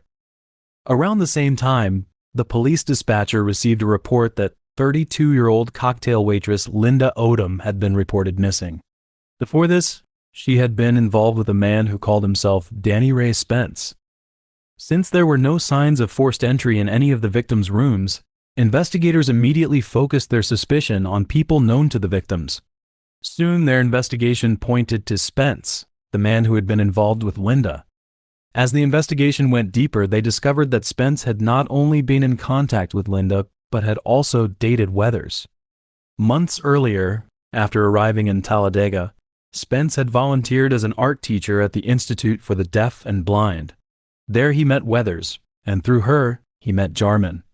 But no one found where Spence was, because on the day after the victims' deaths, February 20th, when no one knew what had happened, he had mysteriously disappeared.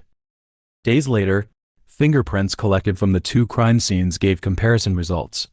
The results pointed to a wanted man named Daniel Lee Siebert. In 1979, Daniel had been convicted of manslaughter in Las Vegas, Nevada. After his release from prison, he was charged with first-degree assault for attacking a woman in San Francisco in 1985. By this point, investigators had confirmed that Spence was a fake name.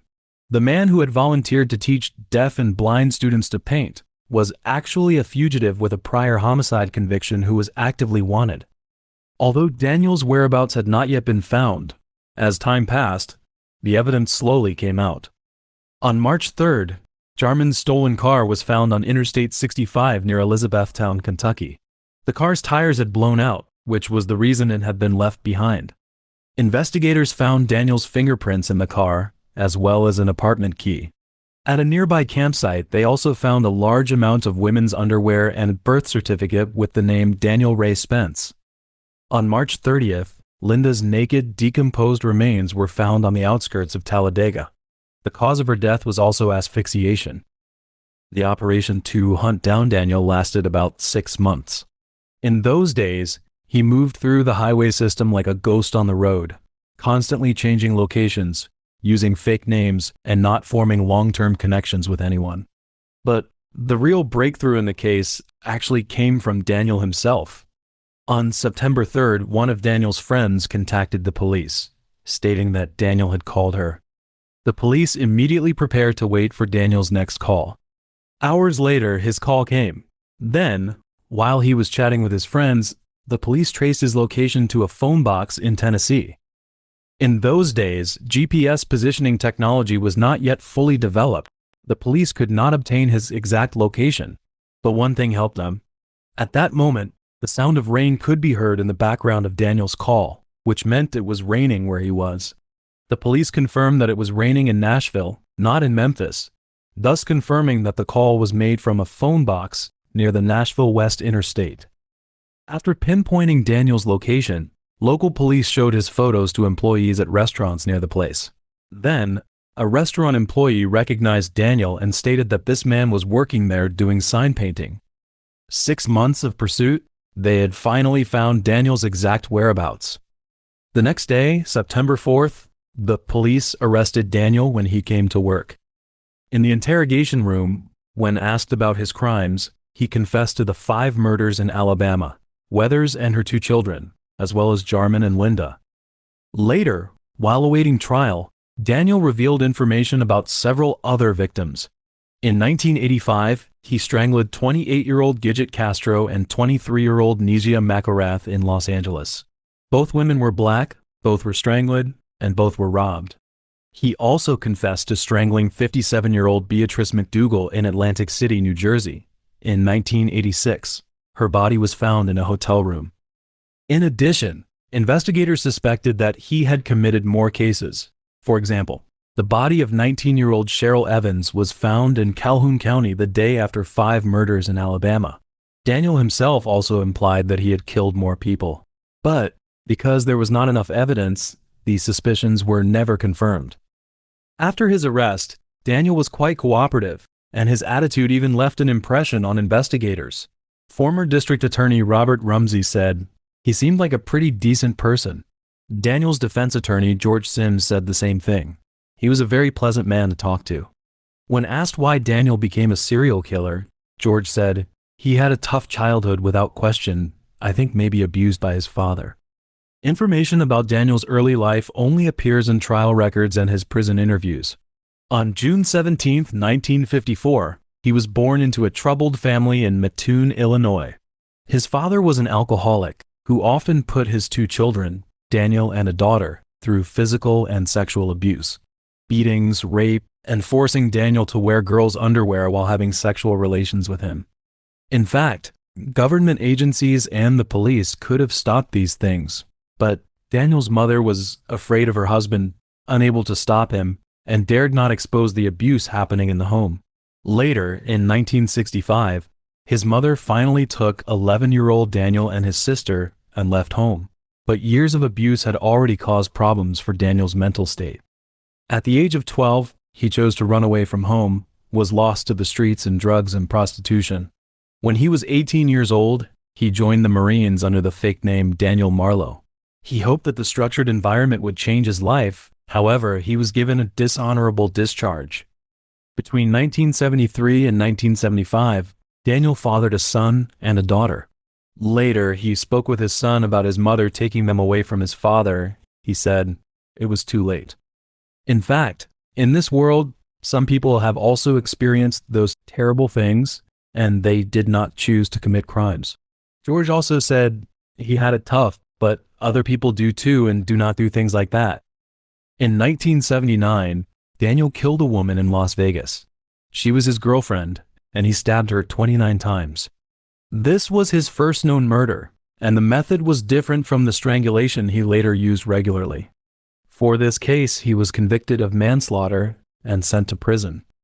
After his release, he began his wandering life, hitchhiking, using different names, moving between different states.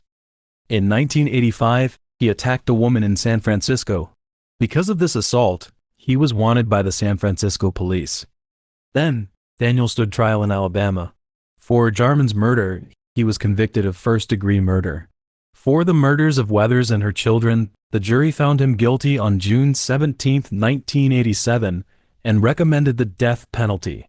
For Linda's murder, he pleaded guilty and was sentenced to life in prison. And those cases in Los Angeles, New Jersey, and other locations, prosecutors did not pursue charges after the death sentence in Alabama. Daniel's execution date was set for October 25, 2007.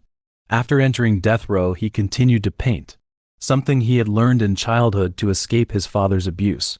But the subjects of his paintings were completely different from when he was a child hiding from his father. He painted scenes involving women in bondage and sold those works through a website. When the time came, several hours before the execution, the federal court issued a stay order. The reason for the stay order was not related to the conviction, but rather concerned his physical condition. In those days, Daniel was suffering from pancreatic cancer, which was in its final stage. Daniel's attorney argued that the drugs used for lethal injection might interact with the cancer medications he was taking and causing severe pain, which would be cruel and unusual punishment prohibited by the Eighth Amendment to the United States Constitution. Meanwhile, Alabama Governor Bob Riley responded to calls for clemency with a firm refusal. In his statement, he said, "I would in essence be commuting his sentence to life in prison, and that is not the sentence he was given by the jury. His crimes were monstrous, brutal, and ghastly." However, in the end, Daniel's execution was still not carried out, because on April 22, 2008, he died in Holman Prison in Alabama. The cause was complications from cancer. Later, Alabama Attorney General Troy King issued a statement upon learning of Daniel's death. Talking about Daniel's wish to die of cancer before his execution, he said, "It's a shame that he got what he wanted, but the people who he brutally executed had no say in the matter at all, and that is the injustice of this." In January 1994, the police received an unusual call. The caller said, "I did it again. What's this? Number 5, number 6. I forget it, but she's there." Before the operator could ask for the caller's identity or confirm the location, the line went dead. Minutes later, the caller called back and said, "You all better catch me before I kill again." California's State Route 60. It is a freight corridor connecting the port of Los Angeles with the Inland Empire, going through Pomona, Diamond Bar, Chino, the City of Industry, and Ontario. It is also the basic stuff that keeps Southern California's economy going, full of industrial zones, warehouses, cheap motels, and 24-hour convenience stores. During the day, truck drivers and forklift drivers come and go. In the late night, the road belongs to a different crowd, women hanging around on the street corners, many of them black, around 30 years old, with no fixed address, no steady income. On November 1, 1993, behind an industrial building in Diamond Bar, someone found the body of a woman. She was 37 years old, Betty Sue Harris, with a minor criminal record and time served in prison. When she had cancer and realized that she was dying, she told the people around her that she wanted to be a good mother in her last days, but she was murdered by strangulation. 4 days later, on November 5th, 12 miles east in Chino, someone found the body of 31-year-old Roxanne Brooks Bates on the side of a country road. Roxanne was from Montclair, worked as a sex worker in the Los Angeles area, and had been arrested multiple times for prostitution. The coroner confirmed she had been strangled with a cord or cloth. On the 14th, in the City of Industry, in a parking lot at an industrial park, someone found the woman lying face down, her hands tied behind her back, duct tape over her mouth, 2 pieces of fabric wrapped around her neck. The victim was later identified as 36-year-old Helen Ruth Hill, who was on probation for a drug violation. Her roommate later told police that Helen was working several jobs at once and caring for her elderly mother. 2 days later, on the 16th, in Pomona, in a corner of an industrial area, someone found the body of 35-year-old Donna Goldsmith. Police found a piece of rope, shoelaces, and a sheet of black fabric in a dumpster next to the body, things later confirmed as the murder weapons. Donna had been a medical technician with a steady income, married, with 3 children. But later she got hooked on drugs and ruined her own life. Before she was killed, she had been arrested earlier that day for shoplifting at a store just a few blocks from where her body was dumped. 4 women dead in 16 days, all dumped near Route 60. But the Pomona Police, the Los Angeles County Sheriff's Department, and law enforcement agencies in every area along the Route 60 did not connect the cases. Because of jurisdictional boundaries, murder information could not be shared, so in the early stages, each victim was treated as a separate case. On December 30th, at Ganesha Park in Pomona, someone found 34-year-old Cheryl Sayers dead, her neck, wrists, and ankles bound, cause of death strangulation. By then, the Pomona police realized something was wrong. In less than a month, they had found 2 women killed in the same way, so they reached out to neighboring police departments on their own, and discovered that the first victim had turned up in Diamond Bar on November 1st, followed by Chino, the City of Industry, and then Pomona. The backgrounds of these victims showed a clear pattern. All black women in their 30s, most with records of prostitution, drug violations, or minor offenses. They were all killed on the streets late at night. The killer's method was the same every time: strangulation. Some victims had their hands, feet, and mouths tied up. This kind of killing takes time, sustained force, and being up close. It means the killer was brutally cold, taking pleasure in having complete control over another person's life. So police across different areas began working together. They acknowledged there was a serial killer operating along Route 60, but they had no suspects. The 6th murder came on January 12, 1994, in San Antonio Park in Ontario.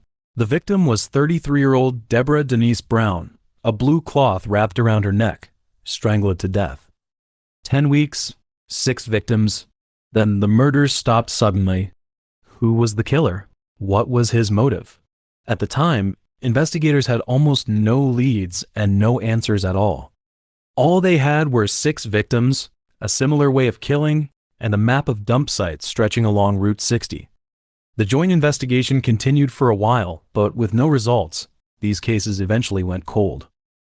Almost 10 years later, by March 2003, the Los Angeles County Sheriff's Department Cold Case Unit reopened the investigation. They entered biological evidence from Betty's case into California's DNA database, and it matched a prisoner named Evan Jerome Hill. Hill was serving a 10-year sentence in state prison for armed robbery. Then, investigators pulled his file and found he had been locked up in early 1994. The timing lined up perfectly. The murders stopped exactly when he went in. And the DNA matched the biological evidence from the cases. These information shows that the man arrested for other crimes is the serial killer they have been looking for years. Usually, when investigators catch a serial killer, they dig up unsolved cases and try to link them, hoping to clear more victims. Hill was connected to 2 unsolved murders in the San Gabriel Valley. On February 11, 1986, 35-year-old Lorna Patricia Reed, a sex worker, was strangled to death. On January 26, 1987, someone found the naked body of Rhonda Jackson, also strangled. 8 murders spanning 8 years, from 1986 to 1994. Hill's original release date was February 2004, but before he could walk free, his crimes finally caught up with him. On October 23, 2006, Hill's trial opened at the Los Angeles County Superior Court, facing 6 counts of first-degree murder. On the first day, the prosecution showed crime scene photos of the victims on a large screen in the courtroom and played the recording of Hill's taunting call, "You all better catch me before I kill again." However, not long after he said those words, he was arrested for armed robbery. On November 17th, after about 15 minutes of discussion, The jury found Hill guilty on all 6 counts of first-degree murder. During the sentencing phase, Hill's attorney Jennifer Friedman said, "I acknowledge the gravity of these crimes. I acknowledge the number of these crimes." Then, facing the victims' families and the judge, Jennifer and Hill's mother, hoping for leniency, piecing together Hill's childhood. On March 30th, 1961, Hill was born in Los Angeles. He was the oldest child, with several younger brothers and sisters. Hill's father was unemployed and constantly beat his wife and children. On December 25, 1968, Hill's father pointed a .22 caliber rifle at his mother's face and pulled the trigger. The bullet went through her face and came out the other side, and 7-year-old Hill saw the whole thing. Although her injuries were severe, Hill's mother survived.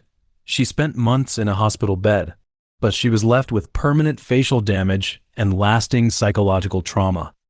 There was no income, no adult able to take care of these children.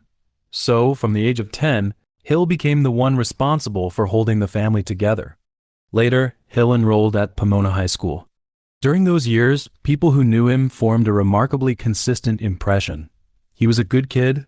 Teachers found him quiet. Classmates found him reliable. No one saw anything dangerous in him. Hill's mother did not defend her son's crimes. She did not say what he did was forgivable. She simply asked for life in prison instead of death. Then, the prosecutor said, "We may not ever understand why he did what he did, but we do know the result of what he did." The judge acknowledged the abuse, but said it wasn't enough to reduce the sentence, not enough to save Hill's life.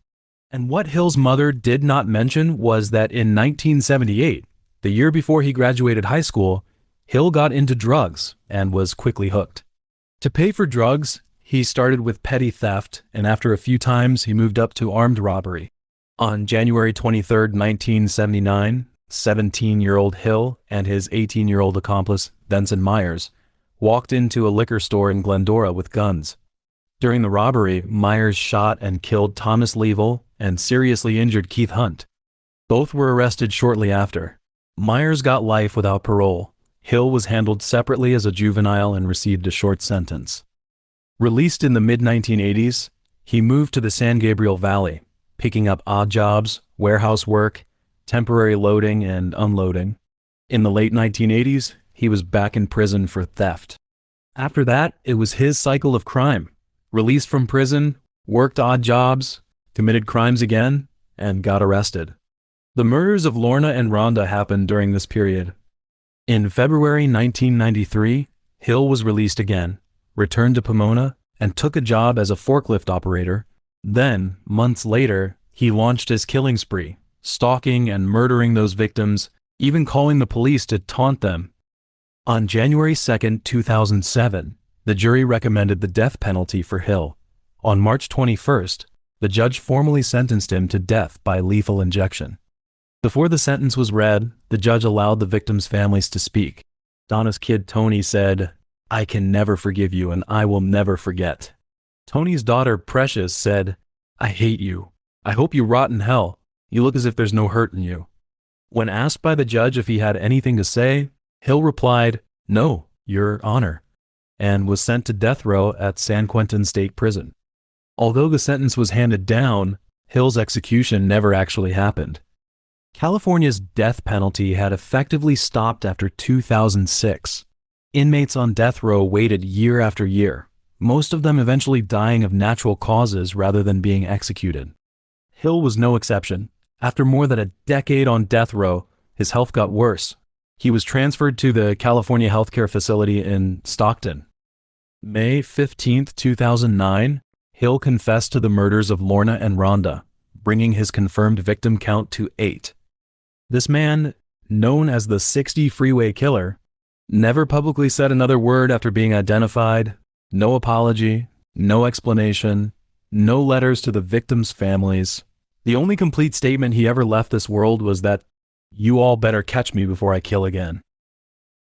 He was not some strange, far-out type person. He was just a normal person who loved to kill. If you made him mad, he would kill. One of the investigators involved in the serial murder investigation said in an interview, "On May 13, 1992, Fabienne Witherspoon, a young woman from Charleston, West Virginia, was driving under an overpass when she spotted a scruffy man holding a cardboard sign that read, "I will work for food." After seeing this, she pulled over to the side of the road. The man went up to her window and pulled a photo of his wife and child from his pocket. 19-year-old Fabienne, who had only just started living on her own, was moved by compassion and decided to take him home to get him some food so he could fill his empty stomach. Fabienne asked him to wait outside while she went inside to get the food. However, as soon as she got to the kitchen doorway, the man took the chance to force his way in. Initially, she thought he was just starving and had forgotten his manners. She didn't turn around to look, did not see him quietly pull a kitchen knife from the block. It all went exactly as you'd expect when you invite a wolf into your home. He got the knife and immediately made Fabienne go into the bathroom, where he tried to sexually assault her. Inside the bathroom, Fabienne was paralyzed with terror, but when the man began tearing at her clothes, her survival instinct kicked in. She grabbed a ceramic duck from the bathroom counter and smashed it with all her strength against the man's skull. Then, while he was in pain, she grabbed his knife and stabbed him in the stomach and thighs as much as she could. Later, Fabienne woke up in the hospital with stitches in her head and bandages wrapped around her palms, while the man, whom she had lacerated in the liver, kidneys, and testicles, had been taken to the intensive care unit and placed under police custody. During the interview, the 19-year-old girl said, "I just wanted to get away and I didn't realize I had stabbed him, and it was very, very, very hard to know that I had the capability of hurting someone like that. I always felt if something like that ever happened to me, I would faint and die. I would not fight, but I found out that I was somebody different." Nevertheless, fortunately, she was not among the victims who lost their lives because the man who attacked her was no ordinary person. He was a serial killer, the coast-to-coast killer Tommy Lynn Sells. I felt a surge of power like from a dose of a drug. People don't matter, it's about the crime itself. The feeling of blood, I got hooked on those sharp sensations. When Sells spoke these chilling words, he was not exaggerating. For him, murder was not an action of rage, revenge, or even necessity. It was an addiction, a dark, intoxicating high that consumed his life. From California to Texas, from the Midwest to the South, he killed indiscriminately, children, women, strangers he barely knew. His description of murder as a rush stronger than any drug revealed the true horror of his psyche. He killed for the feeling, not the reason. On June 28, 1964, Sells and his twin sister Tammy were born in Oakland, California. Their mother was single and they had 3 other siblings.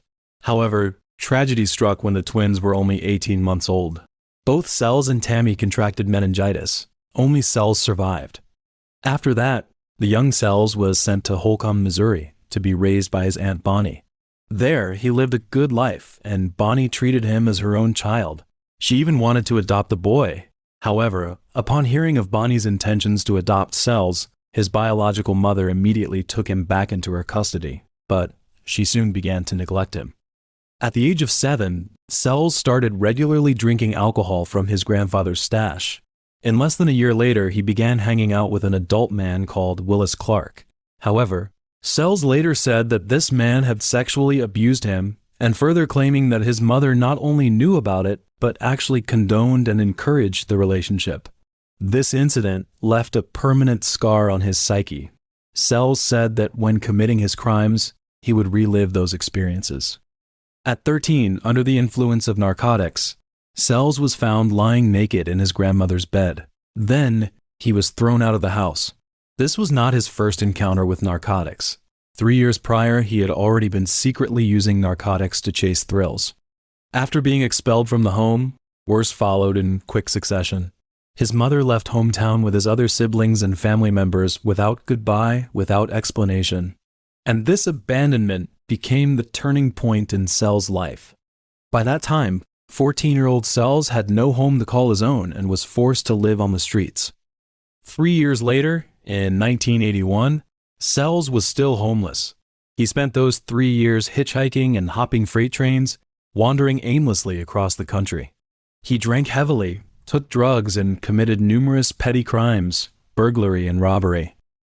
At the time, he decided to visit relatives in Little Rock, Arkansas, where his mother had moved. However, upon arriving there, he attempted to molest his mother while she was bathing, and once again, he was angrily thrown out of the house. From then on, his relationship with his family became extremely hostile. His family members denied his existence, and himself made no secret of his contempt for them, especially his mother. During a prison interview, Sells said, "I am hate. When you look at me, you look at hate. I don't know what love is. Love and sorry are two words I don't like to use, because I'm all about hate." In 1982, Sells was arrested for public intoxication, but that was only one part of his long history of crime. After his release, he continued his wandering existence. During this period, he held several manual labor jobs, though all were short-lived. What he engaged in more frequently were burglary, robbery, assault, and even murder. He claimed to have killed more than 70 people, and investigators have linked him to at least 22 murders. I know there's more. I know there's a lot more. Obviously, we'll never know the exact number, retired Texas Ranger John Allen said. On July 31, 1983, in St. Louis, Missouri, Sells beat 4-year-old Tiffany and 33-year-old Colleen to death with a baseball bat. On July 26, 1985, in Springfield, Missouri, Sells met 28-year-old Court and her 4-year-old son Rory. That same evening, Court made the fatal mistake of inviting the wolf into her home. She invited Sells over as a guest. There, he killed Court and Rory with Rory's own baseball bat. On May 1, 1987, Sells murdered 27-year-old Suzanne in New York State. On November 17th, Sells slaughtered an entire family of 4 in Ena, Illinois. He first shot 29-year-old Keith to death, then used a baseball bat to bludgeon to death Keith's 3-year-old son, his 30-year-old pregnant wife, Elaine, and their newborn baby. On December 18, 1988, he slit the throat of 51-year-old Kent in Tucson, Arizona. On December 9, 1991, Sells arrived in Marianna, Florida, where he beat 25-year-old Teresa and her 5-year-old daughter to death with a wooden table leg. Sells was nicknamed the Coast-to-Coast Killer because he moved around the lot, hopping freight trains, hitchhiking, and stealing cars. He used no credit cards, wrote no checks, and made no phone calls, conducting all transactions entirely in cash. In this manner, he was virtually the perfect predator, extraordinarily difficult for investigators to track. One investigator said, "If you or I drove across the United States, we would be fairly easy to follow. We use credit cards and telephones, but this guy takes trains, uses no credit cards, doesn't use checks. It's kind of like chasing a ghost." In 1992, Sells met Fabienne. He did not kill her. Instead, due to her resistance, he suffered serious injuries and was sentenced to 2 to 10 years in prison after signing a plea agreement for malicious wounding. While in prison, Sells was diagnosed with bipolar disorder and married a woman named Nora, his first legal marriage. After his release in 1997, Sells and Nora moved to Tennessee, but he repeatedly abandoned her to continue his interstate killing spree. October 13, 1997, Sells murdered 10-year-old Joel in Lawrenceville, Illinois. 2 days later, he returned to Springfield and killed 13-year-old Stephanie. Sells said that he had abducted Stephanie at night, taken her to a field, injected her with cocaine, raped her, and then strangled her to death. On April 4, 1999, he murdered 31-year-old Deborah and her 8-year-old daughter Halliburton in Gibson. On July 5th, he shot and killed 14-year-old Wofford in Oklahoma. Although Sells claimed to dozens of murders and investigators confirmed at least 22 of them, he was formally charged and convicted of only 2. The first case occurred on April 18, 1999, during the annual Fiesta celebration in San Antonio, Texas, when he abducted 9-year-old Mary. He first sexually assaulted Mary, then strangled her to death. The other case was the one that led to his arrest, involving 13-year-old Katie and 10-year-old Crystal, the latter being the only victim to escape from his knife and assist in his conviction. The case took place in Del Rio, Texas. Prior to the case, Sells had met Katie's father, Harris, at Grace Community Church, and had once visited Harris's home under the pretense of marriage counseling. On December 31, 1999, learning that Harris would be away, Sells chose to strike. Armed with an 11-inch butcher knife, He slipped into Harris's trailer home through a window. At the time, Katie and Crystal were sleeping in a room with bunk beds, Katie on the bottom bunk and Crystal on the top. While the two girls were sleeping, Sells first lay down beside Katie, cut off her underwear, and fondled her genitals. Then, Katie was awakened by his movements and screamed out, telling Crystal to go for help. Hearing Katie's screams, Crystal lifted her head slightly and saw a man with long hair, a thick beard, and fierce eyes. She witnessed with her own eyes as Sells covered Katie's mouth with one hand and used the knife in his other hand to slit Katie's throat. After killing Katie, Sells saw Crystal hiding on the top bunk. He then walked over to her and likewise slit her throat with the knife. Believing both girls were dead, he then wiped down the doorknob, took the window screen that might have retained his fingerprints, and discarded the knife and the screen in a field behind the house. However, Crystal did not die. After hearing Sells leave, she crawled over to Katie's side. Hearing her friend emit choking, gurgling sounds, she tried to comfort her only to discover that she herself could not speak because her trachea and vocal cords had also been severed. Realizing she had to get help from others, the little girl saw lights in the distance in the darkness. So, she began walking toward them, repeating silently in her mind, "Get to that house, just get to that house." After walking a quarter of a mile, she knocked on a door. Unable to speak, she wrote in blood-stained letters, "Harris, house hurt. Tell them hurry. My neck needs help. Will I live?" In the end, after undergoing surgery at the University Hospital in San Antonio, Crystal worked with a forensic sketch artist to draw a portrait of Sells from memory, and she immediately identified him from a photo array. At 5:30 a.m. on January 2, 2000, police arrested Sells at the trailer home where he was living. Sells did not resist. He simply stood in the doorway and said one thing, "I'm glad I finally got caught. I'm tired of this."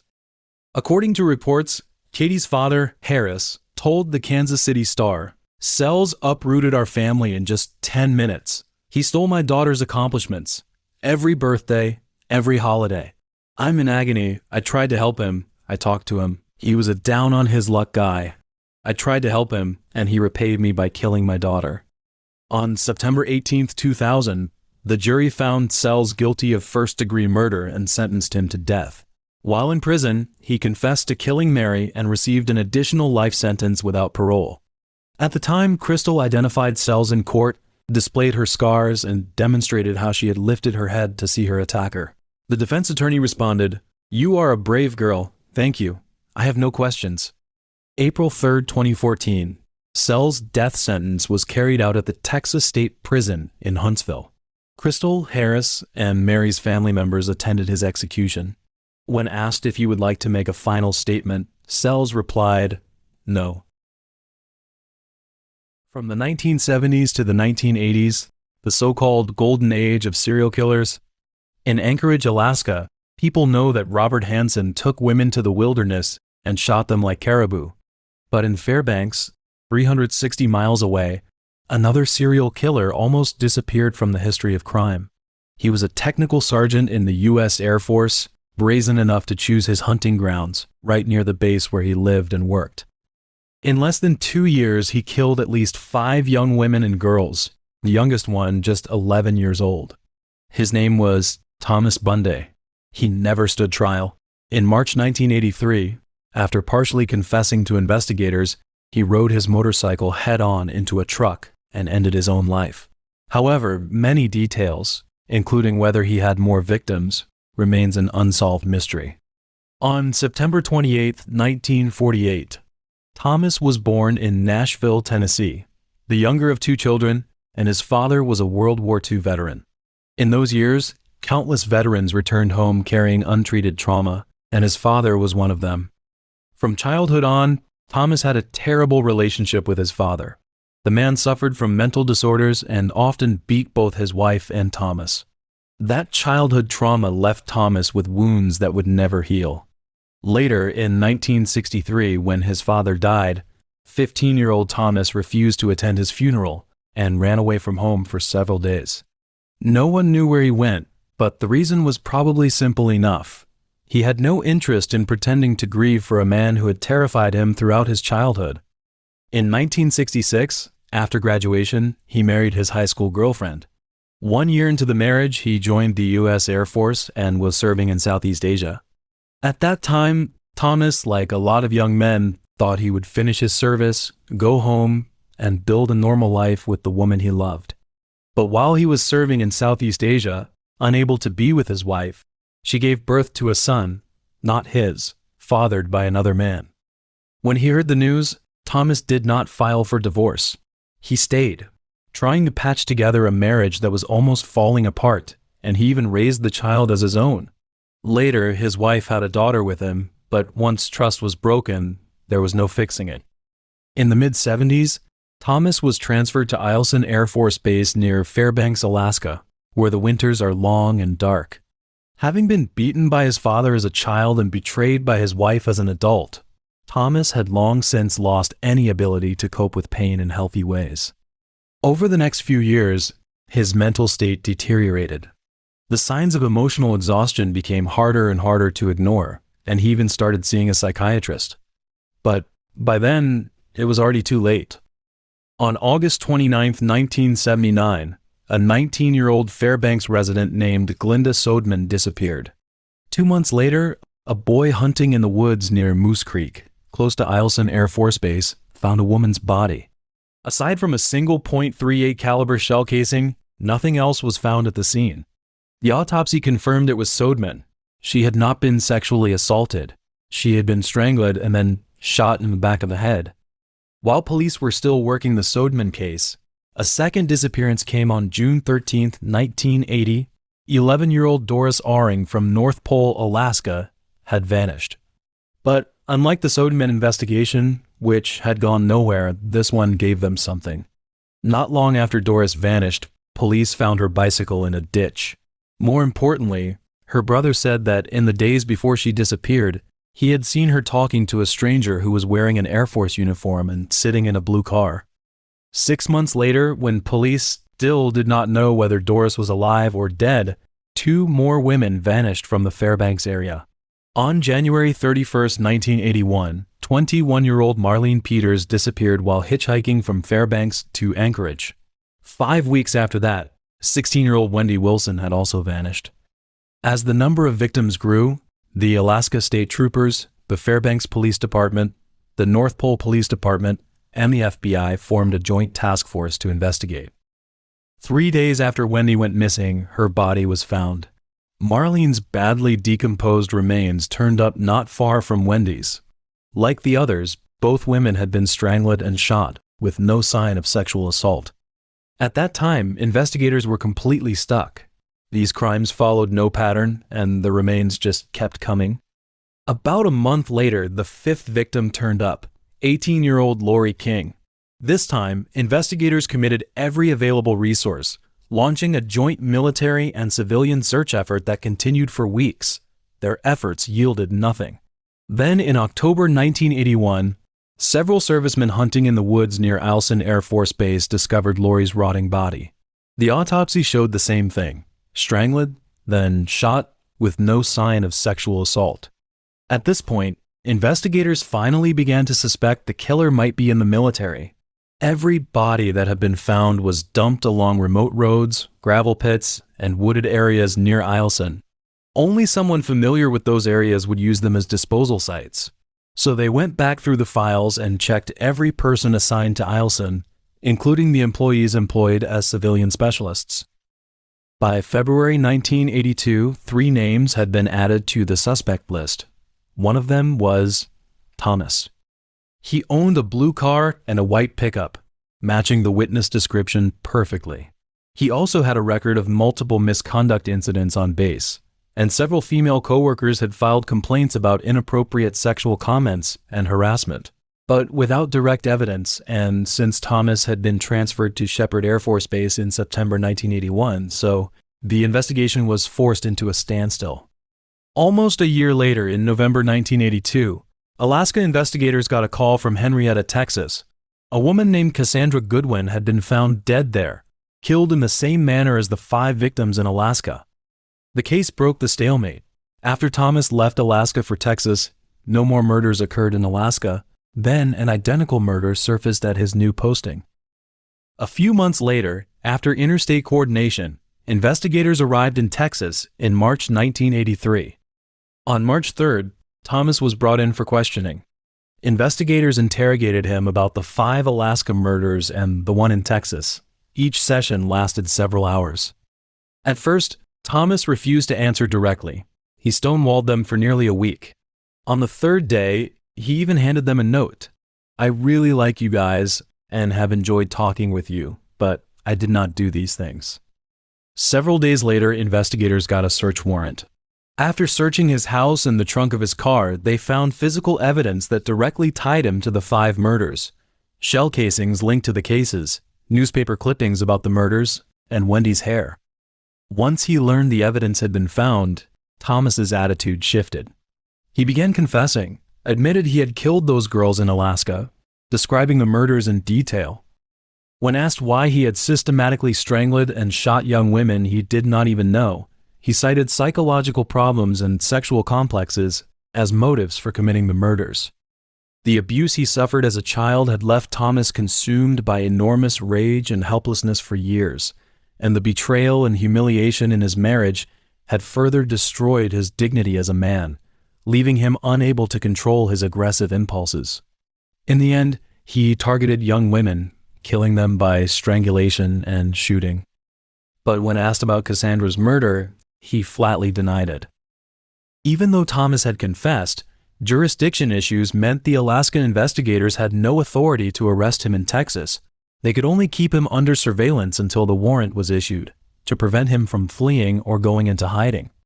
On March 15, 1983, Alaska authorities issued a warrant for Thomas's arrest. But he managed to slip away from surveillance. Then he got on his motorcycle, rode onto the highway, and, about 40 miles outside Wichita Falls, swerved into oncoming traffic at 100 miles an hour, crashing head-on into a truck and killing himself instantly. He refused to be arrested, refused to stand in court and face trial, was unwilling to face justice for the things that he had done. He decided to end everything on his own way. The whereabouts of Doris's body and whether there were more victims became mysteries that died with him. It was not until August 1986 that Doris's remains were found. Like the other victims, she had a bullet hole in her skull. The location was that same remote woodland near Eielson Air Force Base. Later, investigators realized it was no accident that Thomas had dumped the remains near the base. His job gave him access to security cameras overlooking those areas, letting him revisit his crimes over and over. And the reason he refused to admit killing Cassandra was most likely to avoid the death penalty. Alaska did not have capital punishment. Even if he had been sentenced to death there, it would not have been carried out. But, in the end, his death rendered all of it moot.